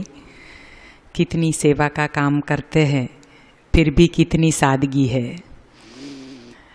आज मैं आपको नई भोजन प्रथा के बारे में साहब ने तो बताया ही है, लेकिन फिर भी थोड़ा बहुत जो मैं जानती हूँ वो बताने का प्रयास करूँगी। नई भोजन प्रथा साइंस से बिल्कुल विरुद्ध। साइंस कहता है सुबह उठ के राजा जैसा नाश्ता करो, फिर मेरे दवाखाने भरो। बीपी की गोली लो, डायबिटीज़ की गोली लो, कोई भी गोली लो, चाय नाश्ता करके लो। शास्त्र कहता है लंघनम परम औषधम, यानी लंघन ही परम औषध है और कोई औषध की आवश्यकता ही नहीं रहती जब लंघन करते हैं। यहाँ सभी का अनुभव हमने देखा कि लंघन करने से कितना फायदा है। सोचो, जितना लंघन लंबा होगा उतनी बीमारियां अपने शरीर से जल्दी जाएगी। ये प्रथा जो है नई भोजन प्रथा, ये कोई बीमारी हटाने की प्रथा नहीं है, ये प्रभु के नज़दीक जाने की प्रथा है। जब हम प्रभु के नज़दीक जाते हैं तो बीमारियां अपने आप चली जाती हैं, क्योंकि प्रभु को पसंद नहीं है कि उसके भक्त में कोई भी बीमारी रहे। इसीलिए ये सब बीमारियां अपने आप चली जाती हैं। जैसे हम प्रभु के नज़दीक कैसे जाएंगे, तो हर धर्म में उपवास का महत्व है। चाहे कोई भी धर्म ले लो, हिंदू, मुस्लिम, सिख, ईसाई, किसी भी धर्म में हम जाते हैं, हर धर्म में चतुर्मास का महत्व है, उपवास का महत्व है। हम अपने धर्म को ही क्यों ना अपनाए। लेकिन आज कोई भी यहाँ जो भी है पूरे ढंग से अपने धर्म को नहीं अपनाते, सिर्फ पढ़ते हैं, सुनते हैं, लेकिन सच्चे धर्म को कोई नहीं अपनाता है। सच्चा धर्म क्या है? एक बार हमने चौहान साहब से प्रश्न किया कि दुनिया में सच्चा धर्म कब आएगा। बहुत अच्छा जवाब मिला, इतना सुकून मिला कि सारी शंकाएं हट गई। साहब ने बोला, न रहेगा मंदिर, न रहेगा मस्जिद, न रहेगा गुरुद्वारा। इंसान दूसरे इंसान में प्रभु देखेगा और उसे नमन करेगा, तब आएगा सच्चा धर्म। कितनी ऊंची बात। इतनी ऊंची बात आज लोग मंदिर बनाने में, देरासर बनाने में कितने खर्चे कर रहे हैं, उतना ही पैसा हम ये सच्चा धर्म, ये मनुष्य का संदेशा लेके हर जगह, हर गांव, दुनिया के कोने कोने में जाएं और उनको आहार की सच्ची पद्धति बताएं और दवाइयों से छुटकारा उसको दिलाए। इससे बड़ा धर्म और क्या होगा। भले हम माला लेके नहीं बैठते, लेकिन हर जगह घूम के ये बताए कि हमें इतना फायदा हुआ है, हम ये खाते हैं, आप भी खाओ। हमारी सुनेगा कब? जब हमने अपनाया तब। गुरुजी ने एक एक चीज खुद पे अपनाई है, फिर हमें परोसी है। समझो हमें तो तैयार थाली करके दी है, हमें तो सिर्फ उसे खानी है। अनुभव सब इन्होंने किए हैं। हम जानते हैं कि हम कहीं भी, कोई भी चिकित्सालय में जाते हैं तो हमारी सब तरह की रिपोर्ट होती है, चिकित्सा होती है। फिर हमें बताया जाता है तुम्हें ये दर्द है, वो दर्द है, तुम्हें इसकी कमी है। ज़्यादातर अभी लोग B12 की कमी से D3 की कमी, ये कौन कौन सी कमियां लेके अब आ गए हैं। और डायबिटीज़ तो जैसे घर घर में आ गया है, मेहमान का स्वरूप लेके, छोटे बच्चों से लेके बड़ों तक। आखिर क्यों? अगर हमारा भोजन सही होता तो घर घर बीमारी नहीं होती। दाल, चावल, सब्जी, रोटी, दूध अगर संपूर्ण आहार होता तो हर मनुष्य बीमार क्यों? आपने 84 लाख योनि में किसी भी योनि को इतनी चिंतित, इतनी दर्द से भरी हुई पाई है क्या? किसी प्राणियों के या किसी पक्षियों के इतने बड़े दवाखाने देखे हैं जितने मनुष्य के हैं? नहीं, क्योंकि हर योनि प्रभु ने जो बनाया है वही खुराक लेती है। और हम जिसको सबसे बुद्धिशाली प्राणी हम खुद समझते हैं वही बीमार है। भगवान ने हमको वाचा दी है, इसका प्रयोग हम सही किस्म से नहीं कर रहे। हम देखते हैं कि हम बीमार हैं, फिर भी हम क्या करते हैं? हमें अपने प्रभु पे विश्वास नहीं है, अंदर बैठे आत्मा रूपी परमात्मा पे विश्वास नहीं है। जब आत्मा कहता है भूख नहीं है, बुखार आया है, भूख नहीं है, खाना नहीं है, फिर भी अगर हमें मेटासिन क्रोसिन लेनी है तो हम थोड़े दाल चावल या खिचड़ी खा के फिर दवाई लेंगे, क्योंकि डॉक्टर बोलते हैं भूखे पेट दवाई नहीं ली जाती। लेकिन दवाई लेने की ज़रूरत ही क्यों पड़े? डालना बंद, निकालना शुरू, बहुत आसान तरीका बताया है प्रभु जी ने और गुरु जी ने कि आप अंदर डालना बंद करोगे तो शरीर की सारी जो शक्तियां हैं वो अपने रोग को निकालने में लग जाएगी और आपका रोग 24 घंटों के अंदर निकल जाएगा। लेकिन फिर भी हम साइंस के पीछे इतने पागल हो गए कि खुद की सोच कुछ मायने ही नहीं रखती है। आत्मा क्या कहता है, आत्मा की आवाज़ कोई नहीं सुनता और बस सब कहते हैं डॉक्टर को दिखाओ, डॉक्टर के पास जाओ। आज हम जानते हैं कि एलोपैथ क्या हो गया है, एक कमाने का साधन समझो। एलोपैथ यानी आप एक बार उसके खप्पर में घुस गए, जिंदगी भर बाहर नहीं निकलोगे। एक के बाद एक गोलियां बढ़ती जाएगी और इनका जो साइड इफ़ेक्ट्स है हर गोली का, क्योंकि कोई भी दवाई रोग नहीं मिटाती, सिर्फ रोग को दबाती है। और वो रोग दबने से अंदर हमारा कोई ना कोई ऑर्गन डैमेज होता है और फिर जब पता चलता है तब बहुत देर हो चुकी होती है। जैसे कि एक एग्जाम्पल दूं, हम डायबिटीज़ की दवाइयाँ जिसको भी है लेते हैं तो क्या उससे डायबिटीज़ कभी मिट जाता है? कभी नहीं। गोलियों के बाद बारी आती है इंसुलिन की, वो सीधा अटैक करता है अपनी किडनी पर। इससे आप 15-20 साल लोगे डायबिटीज़ की दवाई या इंसुलिन, फिर आपकी किडनी डैमेज होगी, हार्ट का पंपिंग कम होगा, फिर आपकी याददाश्त कम होती जाएगी, आपके पैरों की चलने की स्थिति भी कम होती जाएगी। ये सब मैंने अपने घर में देखा है अपने पिताजी को। मेरे सब चाचा, मेरे पिताजी, मेरी दादी, मेरी बुआ, सबको डायबिटीज़ है। सब मेरी चाचा की लड़की सबको है। अभी तो मेरी एक बड़े चाचा की लड़की को ब्रेस्ट कैंसर डिटेक्ट हुआ है। बिल्कुल सिंपल खाना खाती थी, फिर भी वजह क्या है? हमारे खुराक में ज़रूर कोई कमी है। सब बोलते थे तुम्हारे पिताजी को डायबिटीज़ था, तुम्हें हेरिडिटी में आएगा। मेरे सगे भाई को डायबिटीज़ है, मुझे और मेरी दीदी को नहीं है। इसका कारण है हम गुरुजी से जुड़े हैं। तो आज हमारे रिपोर्ट आर्मी ऑफिसर की तरह 5 साल से बिल्कुल नॉर्मल आ रहे हैं। हमें कोई भी रिपोर्ट में ऐसा नहीं आता है कि ये ज़्यादा है, ये कम है। एकदम जो मेडिकल रिपोर्ट से होना चाहिए वैसे ही हमारे रिपोर्ट आते हैं, क्योंकि पिछले 5.25 साल से हम गुरुजी की प्रथा को फॉलो कर रहे हैं। तो ये प्रथा हमें जिंदगी भर नई जीवन शैली बना के इसको अपनानी होगी, तभी हम स्वस्थ रह पाएंगे। हम वानर से मानव हुए।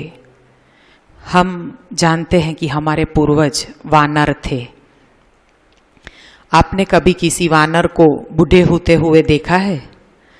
कभी किसी को आर्थराइटिस, कभी किसी बंदर को कोई बीमारी नहीं देखी होगी। वो चाहे कितना भी बूढ़ा हो जाए, बूढ़ापा तो आना ही है उम्र होने के मुताबिक, लेकिन इसका शरीर से क्या वास्ता? शरीर तो भगवान ने जो दिया है वही का वही रहना चाहिए। तो हर वानर ये पेड़ से वो पेड़ छलांग लगाता है और उसका जजमेंट भी इतना पक्का होता है कि ये डाल नहीं गिरेगी।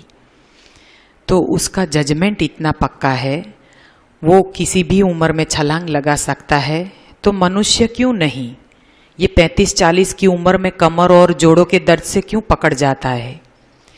क्योंकि वानर जो है वो पेड़ से तोड़ के डायरेक्ट कच्चा खाता है। इसी वजह से उसे सब सत्व तत्व मिल जाते हैं। और मनुष्य क्या करता है? हर चीज उबाल उबाल के पका पका के उसके सत्व तत्व नष्ट करके खाता है। इसीलिए आज हर मनुष्य बीमार है। दुनिया में 84 लाख योनि है। मनुष्य के अलावा कोई भी योनि में पराई माँ का दूध कोई नहीं पीता है, किसी का भी बच्चा। और एक मनुष्य ऐसा प्राणी है जो किसी का दूध छोड़ता नहीं है। और इसके जो रोग का कारण है, हर रोग का कारण हमें तो पता चल गया है कि भोग का कारण रोग है। उसमें मुख्य क्या है? तो पराई माँ का दूध पृथ्वी पर का सबसे बड़ा जहर है। वो हमने खुद महसूस किया है। पहले 5.25 साल पहले जब मैं साहब से नहीं जुड़ी थी, तब 1 महीने की 12,500 की दवाइयाँ मैं खुद खाती थी। और बाकी एमवे के सप्लीमेंट्स, डॉक्टर की कंसल्टिंग फीस और बच्चों को बार बार ले जाना डॉक्टर के पास, ये सब मिला के 20 से 22,000 1 महीने का बिल हो जाता था। कितना मुश्किल होता आम आदमी के लिए ये सब दवाइयों का खर्चा निभाना। हम जानते हैं कि गरीब लोगों की तो आमदनी भी क्या होती है, 5 से 10 हज़ार, उनमें उनका पूरा गुजरान चलता है। और अगर दवाइयों के खप्पर में हम एक बार घुस गए, फिर निकले कैसे? ये दवाइयाँ खाते खाते मेरी हालत ऐसी हो गई थी कि मैं खुद चल नहीं पा रही थी। लेकिन पूज्य गुरुजी की शिविर में गई, वहाँ पता चला कि स्वर्ग क्या होता है। अगर धरती पर स्वर्ग लाना है तो इसी प्रथा को सबको अपनाना होगा।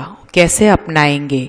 तो पहले हम अपने आप को इससे अपना के पहले हम निरोगी होंगे, और फिर हर घर घर जाकर ये हम दिया जलाएंगे कि आहार पद्धति में बदलाव लाने से आहार को ही औषध बना ले। आहार को ही हम औषध की तरह खाएंगे तो औषध हमें खुराक की तरह नहीं खाने पड़ेंगे। आज हमारे पिछले 5 साल से हमारे घर में न दूध आता है, न 1 भी रुपये की दवाई आई है। मेडिकल का बिल 0 है। तो ये जो पैसा खर्च हो रहा था मेडिकल में वो अब अच्छी जगह जा रहा है, यानी कि ज़रूरतमंद लोगों के पास जिसको ज़रूरत है उसको ये नई भोजन प्रथा पहुंचा के, उसके पुस्तक एनिमा पॉट वगैरह पहुंचा के हम अपने आत्मा को संतोष देते हैं कि हमने कुछ अच्छा काम किया।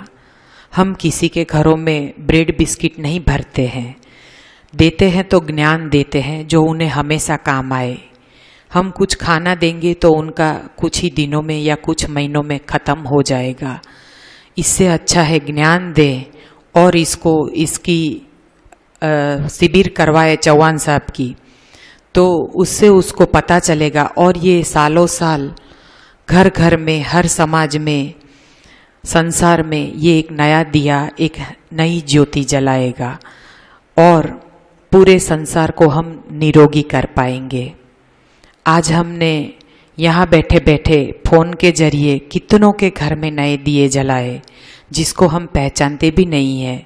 हम न्यूजीलैंड नहीं गए हैं, फिर भी एक कोमल करके लड़की है जिसको बच्चे नहीं हो रहे थे, 8 साल हो गए थे शादी को, उसकी मम्मी गुजर गई थी ओवरी के कैंसर में।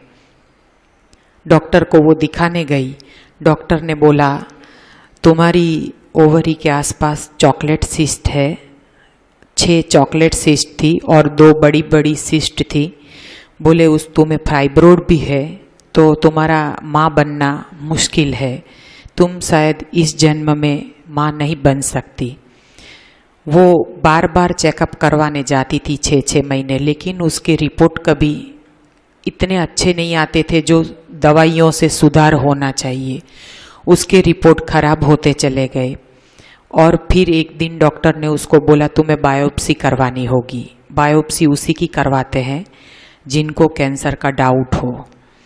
तो वो घबरा गई क्योंकि उसने घर में उसकी मम्मी को देखा था। वो घबरा गई, उसने YouTube से चौहान साहब का वो सब न्यू डाइट सिस्टम का सब पढ़ा, कहीं से मेरा नंबर लिया, वहाँ से मुझे उसने फ़ोन किया। रात को 10:30 बजे फ़ोन आया था। मैं वैसे 9 साढ़े 9 सो जाती हूँ, फिर भी उसका फ़ोन आया। मैंने देखा परदेश का फ़ोन है, मैं तुरंत जाग गई और मैं बेडरूम से बाहर निकल के ड्राइंग रूम में आके मैंने उससे 1.5-2 घंटे तक पहली बार बात की, उसे पूरी प्रथा समझाई और उसने एडॉप्ट कर लिया कि बस मुझे अब यही करना है, मेरा रास्ता यही है। उसने उसी दिन से शुरू कर दिया। हमारी रात थी, उन लोगों की सुबह थी। बोली आज से ही मैं ये प्रयोग शुरू कर देती हूँ, मैं कच्चा ही लूँगी, बिल्कुल रॉ फूड। वो जैन थी, उसने कच्चा शुरू कर दिया और उसके पास एनिमा पॉट नहीं था, वो भी उसने इंडिया से मंगवा लिया और उसने प्रथा शुरू कर दी। पहले 3 महीने उसने बिल्कुल रॉ फूड खाया। पहले 18 दिनों में उसका थायराइड चला गया और फिर वो बहुत खुश हो गई कि मेरे रिपोर्ट इतने अच्छे आ गए जो दवाइयों से आज तक नहीं आते थे। वैसे ही वो आगे चलती गई। फिर उसका एक बार फ़ोन आया, मुझे इसके आगे की कुछ बताइए विधि जिससे मैं बिल्कुल निरोगी हो जाऊं। मैंने बोला रसाहार करो, उसमें भी एकाहार, हो सके उतने मुंह पे थाले लगाओ, बाकी के सब द्वार खुल जाएंगे। उसने द्राक्ष का कायाकल्प शुरू किया और 45 डेज तक उसने एक मन में उसने कमांड दे दिया कि मुझे 45 डेज तक द्राक्ष पे रहना है और कुछ भी नहीं लेना है। बस 3 महीना उसने रॉ खाया, फिर उसने द्राक्ष का कल्प शुरू किया।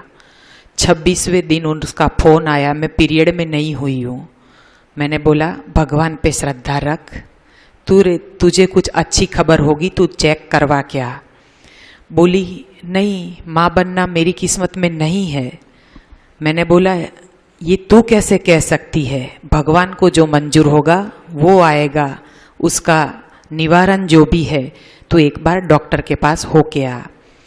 वो हॉस्पिटल गई, उसने चेक करवाया, वो बिलीव नहीं कर पाई। उसका हॉस्पिटल से ही फ़ोन आया, आंटी मैं प्रेग्नेंट हूँ। मैंने बोला देख, तुझे कुदरत ने देना था, तूने जो कुदरत ने हमें दिया है, तूने वैसी तपश्चर्या की, उसका फल तुझे मिल गया। हर स्त्री का एक अंदर से एक भाव होता है कि जब उसकी शादी हो फिर वो माँ बने, तभी वो स्त्री संपूर्ण होती है। वो स्त्री का मानना है और किसी का मानना नहीं है। भगवान ने हमें संपूर्ण ही पैदा किया है, लेकिन हम अपने खुराक के जरिए इंसान नहीं शैतान बन जाते हैं, क्योंकि हर इंसान अपनी खाने की लोलुपता इतनी बढ़ा देता है कि अपने दांतों से ही अपनी कब्र बनाता है, कोई सच्चा जूठा खा के। इसीलिए हमें यहाँ पे आके, शिविर में आके यही सीखना है कि हमें सच्चे धर्म और सच्ची जो खाने पीने की पद्धति है वो कैसे अपनानी है। जैसे कोमल 4 महीने में ही उसको परिणाम मिला, तो हमें क्यों नहीं मिलेगा। कोई भी चीज दुनिया में असंभव नहीं है अगर आप ठान लो। एक बार अपने मगज में आप कमांड दे दो कि हमें उपवास करने हैं, अगर नहीं कर पाते तो साहब की जहाँ शिविर लगी है वहाँ पहुँच जाए, क्योंकि जो काम अकेले में नहीं हो सकता, घर में नहीं हो सकता, वो समूह में यानी कि सबके साथ, सबकी औरा के साथ हो जाता है बहुत आसानी से। यहाँ कितने लोगों की चाय छूट गई होगी, पता भी नहीं चला होगा। और घर पे बोला होता कि एक टाइम की चाय नहीं मिलेगी तो सर पटक पटक के कितनों को हम गालियां देते, आज सुबह से चाय मिली नहीं मिली, मुझे बुलाओ मत। क्यों? आप चाय के गुलाम हो गए हैं। हमें किसी चीज का गुलाम नहीं होना है। हम कुछ भी कर रहे हैं अपने खुद के लिए कर रहे हैं, किसी और के लिए नहीं। हमें खुद से छुटकारा पाना है हर दर्द से। तो दर्द से अगर छुटकारा पाना है तो कुछ तो करना ही होगा। ये जो शिविरें रखी जाती है वो किस लिए है? हमारे घर में कोई भी इलेक्ट्रॉनिक साधन होते हैं, टीवी है, एसी है, जैसे आरओ प्लांट है, कुछ भी है, तो हमें हर 3-4 महीने में सर्विस करवानी पड़ती है। तो शिविर भी ऐसा ही काम करती है कि हम खाने पीने वाले समाज में रहते हैं, हमें भी ढंढोलना पड़ता है, क्योंकि हम भी घर पे जाके 10-15 दिन तो हमने साहब को 8 दिन सुना है, तो आराम से 10-15 दिन घर पे जाके कर लेंगे। फिर अब तो हमें कोई दर्द नहीं है, हम ठीक हो गए, चलो ना हम खाना शुरू कर देते हैं। लेकिन अभी हमारा दर्द जड़ से नहीं निकला है, निकला जरूर है लेकिन ऊपर ऊपर से। हमें हमारे शरीर को पूरी तरह साफ करना है। तो हर धर्म में जैसे चतुर्मास कहा गया है, उसका महत्व समझाया गया है, वैसे ही हमें एक चतुर्मास यानी 4 से 4.5 महीना हमें बिल्कुल रॉ पे रहना है। फिर हम निरोगी होंगे जाके हमेशा के लिए। और फिर अगर हमेशा के लिए निरोगी रहना है तो हमें ये प्रथा को भी अपनाए रखना है, लेकिन बीच वाला रास्ता अपना के। देखिए, गरम खाना यानी कि उबला हुआ खाना ठीक तो नहीं है। ये हम जानते हैं कि हमारे लिए कुदरत ने जो बनाया है, जिसको हम कच्चा कहते हैं, वो कच्चा नहीं है। वो सूरज की गर्मी से पककर कुदरत ने, पृथ्वी ने हमको दिया है तैयार करके। वो सीधे हम उसको धो के खा सकते हैं। हर प्राणी ऐसे ही खाता है, इसीलिए हर योनि में कोई बीमारी नहीं है मनुष्य योनि के अलावा। तो हम हर चीज उबाल के पका के खाते हैं। मैंने बताया सत्व तत्व नष्ट होता है, इसीलिए हमें सब बीमारियां आती हैं। किसी की जन्म कुंडली में रोग लिखा नहीं होता है, वो हमारे भोग का कारण रोग है। हम हमारी कुंडली खुद बनाते हैं। जो हमारी रेखाओं में लिख के आया है, कहीं भी नहीं है कि हमें डायबिटीज होगा, बीपी होगा, ये होगा, वो होगा। आजकल तो कैसे कैसे रोग आए, किसी की कुंडली में नहीं लिखा है। हमें कभी कोई डॉक्टर बोलेगा कि तुम्हें खून की कमी है, तुम्हें खून चढ़ाना होगा, तो हम कितनी जांच करते हैं। नहीं भाई, हमें जब तक माँ बहन का मिले, हमें पराया खून नहीं लेना है। हम अपनी माँ बहन का या भाई का ही चढ़ाएंगे, क्योंकि ब्लड रिलेशन होने से हमारा ग्रुप मिलता है, तो तब हम ब्लड ग्रुप मैच करते हैं, कितनी चेक करवाते हैं, इनको कुछ दर्द तो नहीं है। हम अपनों का भी खून इतना चेक करवा के फिर अपने में चढ़ाते हैं। और किसी ने कभी किसी प्राणी का दूध चढ़ाने में कभी चेक किया है? किस प्राणी से आया है, उसमें कौन से, उसमें जो होते हैं प्रोडक्ट्स जो वो खाता है और उसका जो दूध बनता है, वो हमको किस प्राणी का किसके शरीर से आया है कुछ नहीं देखते और गटगटा जाते थैली लेके। बिल्कुल गलत है।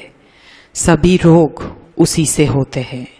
मैं वही बताती हूँ जो ज्ञान मुझे पूज्य गुरु जी से मिला है।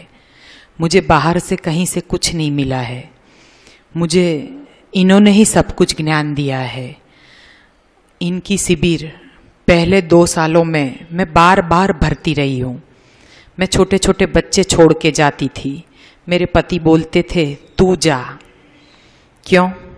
क्योंकि घर घर का रिमोट कंट्रोल लेडीज़ के हाथ में होता है। पुरुष को आप जो भी परोसोगे वो खा लेंगे, क्योंकि घर की रूढ़ी बदलना हमारे हाथ में है। भगवान ने बहुत बड़ी सत्ता दे दी है। पहले हम एक बेटी होते हैं, बेटी से बहू, बहू से पत्नी, पत्नी से माँ, फिर दादी, फिर नानी। कई रूप निभाने होते हैं एक बेटी को।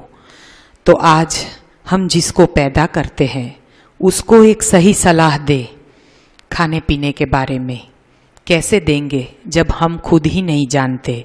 हम खुद ही सुबह उठ के चाय नाश्ता या दूध नाश्ता करते हैं, तो हम क्या करेंगे? अपने बच्चों को वही करवाएंगे। तो पहले हम ये शिविरें भर के खुद ज्ञान ले। पहले मैं भी आपकी तरह एक ऐसी माँ थी कि खुद ने तो चौहान साहब की शिविर में जाके दूध और दूध की बनावट बंद कर दी, डेयरी प्रोडक्ट और बेकरी प्रोडक्ट बिल्कुल बंद कर दिया, लेकिन बच्चों को देती थी। जब पहली शिविर से गई मुझे पता नहीं था, मैंने सोचा बच्चा है, इसको तो अभी दूध की ज़रूरत है। लेकिन बार बार इनकी शिविर भरती गई तो पता चला, दूसरी शिविर में ये ज्ञान हो गया कि जो जहर मैं नहीं पीती अपने बच्चे को कैसे दूं। कैसी मैं नासमझ माँ हूँ। ये इतना जानते हुए, इतने अच्छे, इतने ज्ञानी गुरु हमारे होने के बाद, मिलने के बाद, मैंने ये कितनी घोर भूल कर दी कि अपने बच्चे को मैंने दूध देना शुरू कर दिया था। फिर मैंने वहीं से फ़ोन किया और इसके पापा को बताया आप दूध खरीदना बंद कर दो। बोले क्यों? अभी तो बच्चे छोटे हैं। मैंने बोला ना कि गुरु जी से मैंने सुना है और ये हम बड़ी भूल कर रहे हैं। बस मैं तो शिविर में थी, घर में दूध लेना बंद हो गया। आज पूरे 5.25 साल हो गए, हमारे घर में एक भी दवाई नहीं आई। उसका कारण सिर्फ और सिर्फ उसका जो महात्म्य है वो पूज्य गुरु जी को जाता है, क्योंकि उन्होंने हमें नई राह दिखाई। हमें हमारी दशा बदलनी है तो हमें दिशा बदलनी ही होगी। हमें प्रकृति की ओर जाना ही होगा। हम प्रकृति से पैदा हुए हैं तो हमें प्रकृति ही संभालेगी। कोई मेडिकल साइंस तो पढ़ाया हुआ है, वो मैन मेड साइंस है। हर माँ बाप अपने बच्चे को डॉक्टर, इंजीनियर या कोई भी बड़ा आदमी बनाना चाहता है, लेकिन हम गुरु जी के सानिध्य में रह के आज हमारी समझ में ये आया है कि हम हमारे बेटे को न डॉक्टर न इंजीनियर कुछ नहीं बनाएंगे, पहले सच्चा इंसान बनाएंगे। और फिर आज बच्चे बोलते हैं कि मम्मी एक ऐसी यूनिवर्सिटी की स्थापना करवाओ जहाँ डॉक्टर तो बहुत बन गए लेकिन सब दवाइयाँ देने वाले। हम चौहान दादा की यूनिवर्सिटी में पढ़ के ऐसे डॉक्टर बनना चाहते हैं जो दवाइयाँ छुड़वाए, किसी को दवाइयों की ज़रूरत ना रहे ज़िंदगी में। बस एक बार अपने पास वो आए, हम उसको ये नई भोजन प्रथा बता दे, फिर वो खुद डॉक्टर बन जाए। तो हर घर में ऐसे डॉक्टर पैदा हो जाएंगे तो कितनी आवश्यकता रहेगी हमें साइंस की।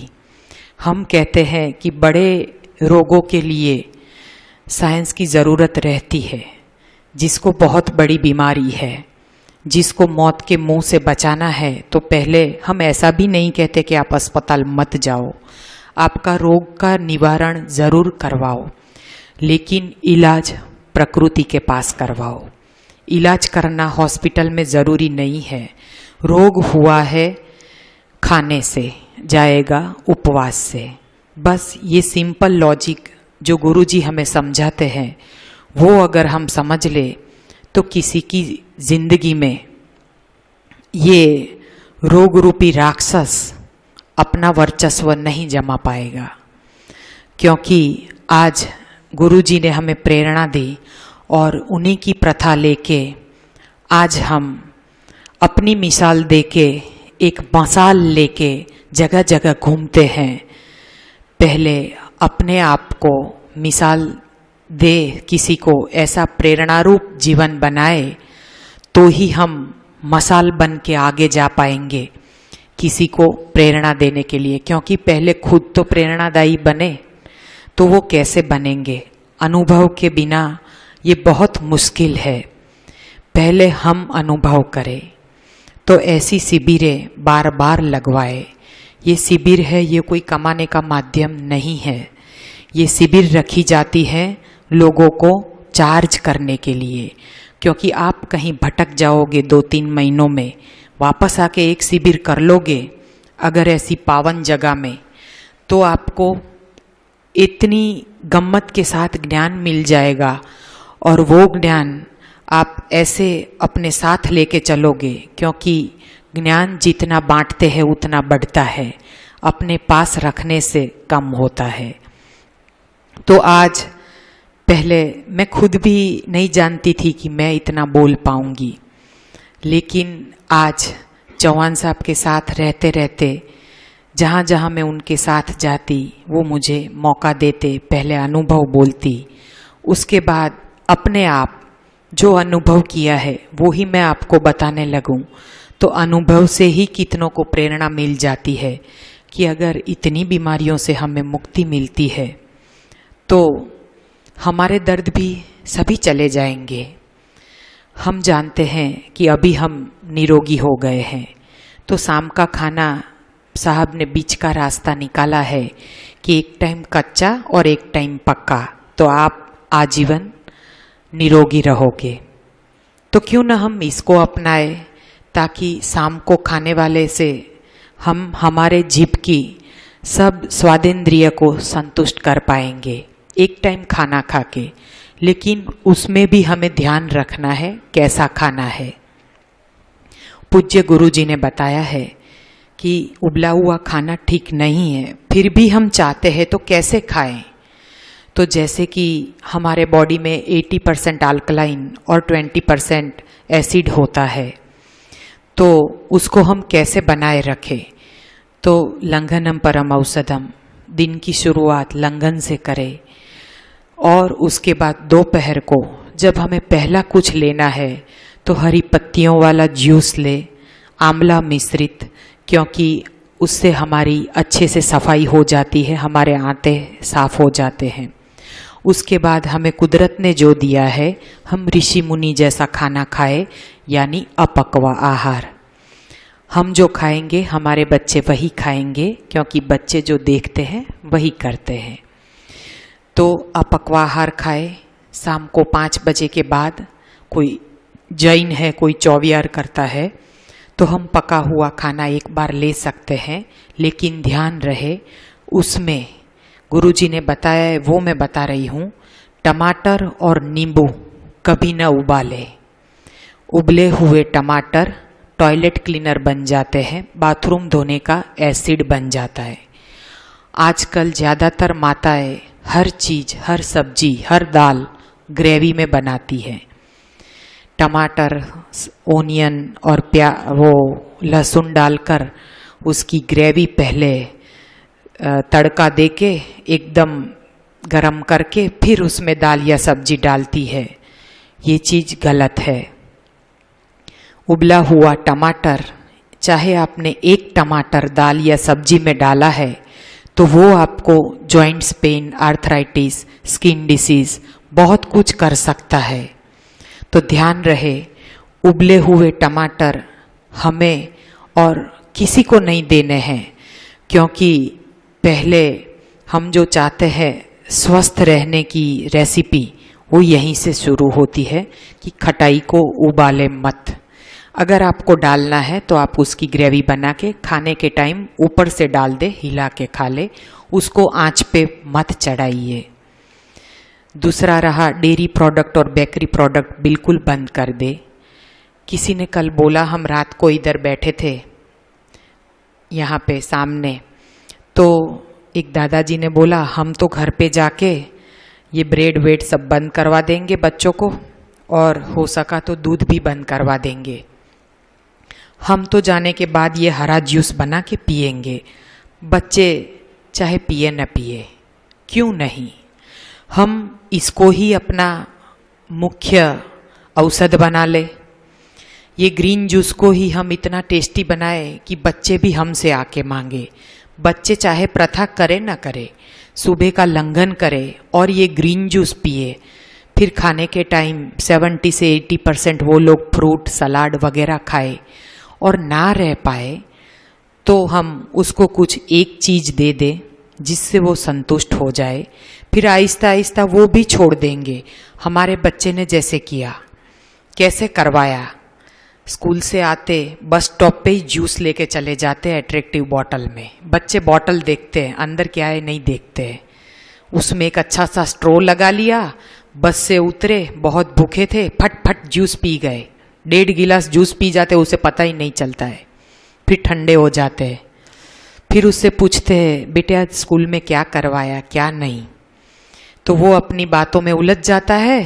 तब तक हम घर पहुंच जाते हैं, घर पे फल तैयार करके रखे हैं, आके फटाफट फ्रिज से बाउल निकाल के खोल के तुरंत फॉक से खाने लगेगा।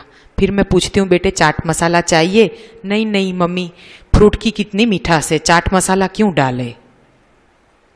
जब किसी बच्चे को फल की मिठास मालूम हो जाएगी तब वो आपसे फ्रूटी और कोल्ड ड्रिंक्स नहीं मांगेंगे। फिर हम उसे कोई एक फ्रूट जूस देंगे या नारियल का दूध, उसमें केले, तो अपने बच्चे आप आसानी से बदल पाओगे उसकी रहन सहन। अगर बच्चे बदल गए पूरी पीढ़ी बदल जाएगी। हमें जो मिशन है करना है, हम भी जानते हैं कि साल में 1-2 बार सभी लोग अपने बच्चों को लेके आउटिंग के लिए जाते हैं, पिकनिक के लिए घूमने जाते हैं, 5 स्टार होटलों में जाते हैं, लेकिन हमने अपना रास्ता बदल दिया है। हम छुट्टियों में, वैकेशन में अपने बच्चों को लेके चौहान साहब के साथ एक शिविर करने चले जाते हैं। तो क्या है कि गम्मत के साथ ज्ञान भी बच्चों को भी मिलना चाहिए। किसी किसी के बच्चे होते हैं तो हमारी ज़्यादा नहीं सुनते, तो हम साहब के पास ले जाएंगे। एक ऐसा हम चाहते हैं कि छुट्टियों में हर जगह जहाँ ऐसा कोई माहौल हो, बैरागढ़ मैंने देखा नहीं है लेकिन पूज्य भार्गव जी ने मुझे उसकी एक प्रतिमा दी है जिसमें बहुत सुंदर सीनरी है। तो कोई ऐसी जगह हो जहाँ भले जितने भी दिनों का हो पाए, मैंने जगह देखी नहीं है, ऐसी शिविर वहाँ पे रखी जाए फैमिली के साथ, क्योंकि ये एक ऐसा सेवा यज्ञ है जहाँ पूरा फैमिली होना चाहिए। अकेली लेडीज या अकेले जेंट्स नहीं, पूरे परिवार के साथ आओ, बहू बेटी बच्चों सबके साथ आए छुट्टियों में, और एक ऐसा शिविर मनाए जहाँ ऐसी शिविर रखी जाए परिवार के साथ। तो बच्चों के साथ, जैसे बच्चों का भी चौहान साहब सेशन लेंगे सुबह, बच्चे सुबह सुबह बहुत मूड में होते हैं क्योंकि पूरी नींद करके उठे होते हैं ना, तो सुबह उनको कुछ नहीं चाहिए, तो पहले बच्चों का एक सेशन लगा ले, फिर हमारा सेशन लगा ले, तब बच्चे भले ही नहाने जाए खेलने जाए। तो ये शिविर के जरिए हम जो करना चाहते हैं, आज की पीढ़ी को बदलना चाहते हैं, वो बच्चे गम्मत के साथ साहब का ज्ञान ले लेंगे। देखिए ये मौका हमें छोड़ना नहीं है, ये हमें हर छुट्टियों में एक ऐसा कैंप लगाना है। छुट्टियां कभी बेकार नहीं होनी चाहिए। तो आउटिंग का आउटिंग और बच्चों को ज्ञान भी मिल जाएगा और हम जो कहना चाहते हैं वो बच्चे खुद गुरुजी के मुंह के सुन से उनके मुंह से जब सुनेंगे और बच्चे वहाँ सब रॉ फूड खाएंगे और फिर शाम को अगर हम होगा तो वहाँ पका हुआ भी एक बार बच्चों को दे देंगे, जैसा गुरुजी आज्ञा करेंगे वैसा हम करेंगे। लेकिन ऐसी हम अपनी सोच मैं आपको बता रही हूँ, फिर आपको जैसा ठीक लगे, क्योंकि यहाँ पे हम शिविर लगाएंगे तो हम 8-10 दिन बच्चों को छोड़ के आएंगे।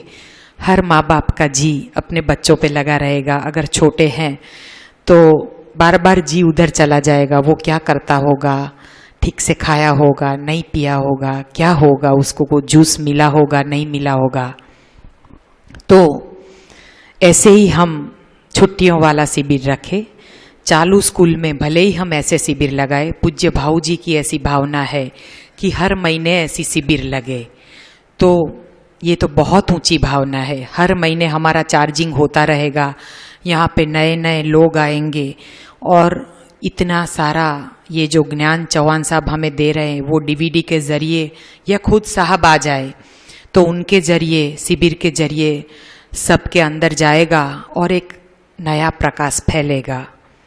जो पूज्य संत हृदयराम जी, मैंने यहाँ पे आके उनकी सिर्फ तस्वीर देखी और लगा कि इनके मन में जो भावना है, मैंने उनको देखा नहीं, सिर्फ उनकी तस्वीर देखी है, लेकिन तस्वीर में भी इतनी भावुकता है, लगता है कि वो संत शिरोमणि हर जगह उन्होंने कॉलेज, ये हॉस्टल्स कॉलेज सब खुलवाए हैं। मुझे कल पता चला यहाँ के डॉक्टर साहब है वाइट कपड़े वाले, मैं नाम उनका भूल गई, हाँ अर्जुन जी, उन्होंने सब मुझे बताया, तब मुझे पता चला, वरना यहाँ की क्या कार्यवाही है मुझे कुछ पता नहीं था। मैं सिर्फ ये संकुल में आई हूँ, मैंने सोचा था इतना संकुल ही यहाँ का होगा, लेकिन ये तो बहुत बड़ा फैला हुआ है। ये मुझे तब पता चला जब उन्होंने मुझे बताया कि यहाँ तो बहुत सेवा की प्रवृत्ति चल रही है और हमारा जो गोल है वो इसी से संपन्न होगा जब हम इसकी शुरुआत करेंगे बच्चों वाली पीढ़ियों से। बच्चे को बदले तो आने वाली पीढ़ी अपने आप बदलेगी, लेकिन ये मसाल हम जगाए कैसे? तो पहले हम स्कूल में जाके, अभी हम देते हैं प्रवचन, गुरु जी की आज्ञा है कि तुम्हें जहाँ भी जाना है बस पहुँच जाओ। तो अभी खुलती स्कूलों में मैं जाती हूँ प्रवचन देने, बच्चों के स्कूल में, गर्ल्स कॉलेज में, और जैसे गर्ल्स बॉयज़ दोनों कॉलेज भी होती है, वहाँ उनको उनकी भाषा में बताना होता है। तो वैसे ही हम प्रवचन लेके फिर आजकल की युवा पीढ़ी भी इस तरफ ढल रही है। मेरे घर पे हर मंगलवार को ये सेमिनार मैं लगाती हूँ, प्रवचन शिविर, सिर्फ हरा जूस पिलाती हूँ क्योंकि कच्चा परोसना और प्रवचन देना दोनों साथ में नहीं हो सकता। तो हर मंगलवार को फ्री ऑफ चार्ज मैं शिविर रखती हूँ, मेरा घर में रखती हूँ। तो 20-25 लोग जैसे समा सकते हैं उतने आ जाते हैं, नहीं समाते तो मैं पेंट हाउस में रहती हूँ, सब सीढ़ियों में बैठ जाते हैं। इस बार सब मुस्लिम लोग भी आए क्योंकि पिछले 1-1.5 महीने पहले मैं मुस्लिम समाज में शिविर लेने गई थी। हम जानते हैं कि नॉनवेज खाना अच्छी बात नहीं है, लेकिन हम चाहे कितने भी ढंढोरा पीटे, हम उसको नॉनवेज नहीं छुड़वा पाएंगे। लेकिन ये नई भोजन प्रथा एक ऐसी मिसाल है कि जिसको हम लेके चलेंगे तो उनका नॉनवेज अपने आप छूट जाएगा। कई लोग मुझे बोलते हैं तू ये ढिंडोरा पेटने चली है, मुस्लिम लोग अगर ये अनाज और ये फल खाने लगेंगे ना तो हमें बहुत महंगा मिलेगा, हमें ये खाने को नसीब नहीं होगा, छोड़ दे ये सब, उनको जो खाते हैं खाने दे और तू अपना सोच। मैंने बोला कितने स्वार्थी हो, खुद ठीक होना चाहते हो, क्या मुस्लिम मनुष्य नहीं है? हर एक के दिल में वही परमात्मा विराजमान है। कुरान में भी कहीं नहीं कहा गया है कि किसी को काट के खाओ, लेकिन हिंसा करके खाएंगे तो अपने विचार भी हिंसक हो जाएंगे। आजकल हम देखते हैं सब बोलते हैं ऑल टेररिस्ट आर मुस्लिम, गलत है। किसी को टेररिस्ट बनाया नहीं जाता है, उसका खोराक ही उसे टेररिस्ट बनाता है। आज हम भी है, हम भी क्या नहीं खाते, एनिमल प्रोडक्ट खाते हैं सब, सुबह उठ के ही मांसाहार करते हैं, हर चीज हमें कुदरत ने दी है वो खाते हैं। और पहले दिन की शुरुआत दूध और चाय, एनिमल प्रोडक्ट, मांसाहार नहीं हुआ वो। सबसे बड़ा मांसाहार है, सबसे बड़ा पाप करते हैं, किसी का छीन के लेते हैं, तो दर्द तो फिर आना ही है।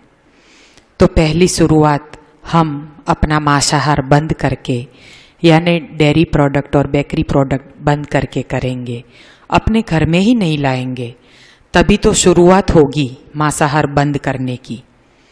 फिर चाहे आप किसी भी समाज में जाओगे तो आपको मुस्लिम भी हिंदू लगने लगेंगे।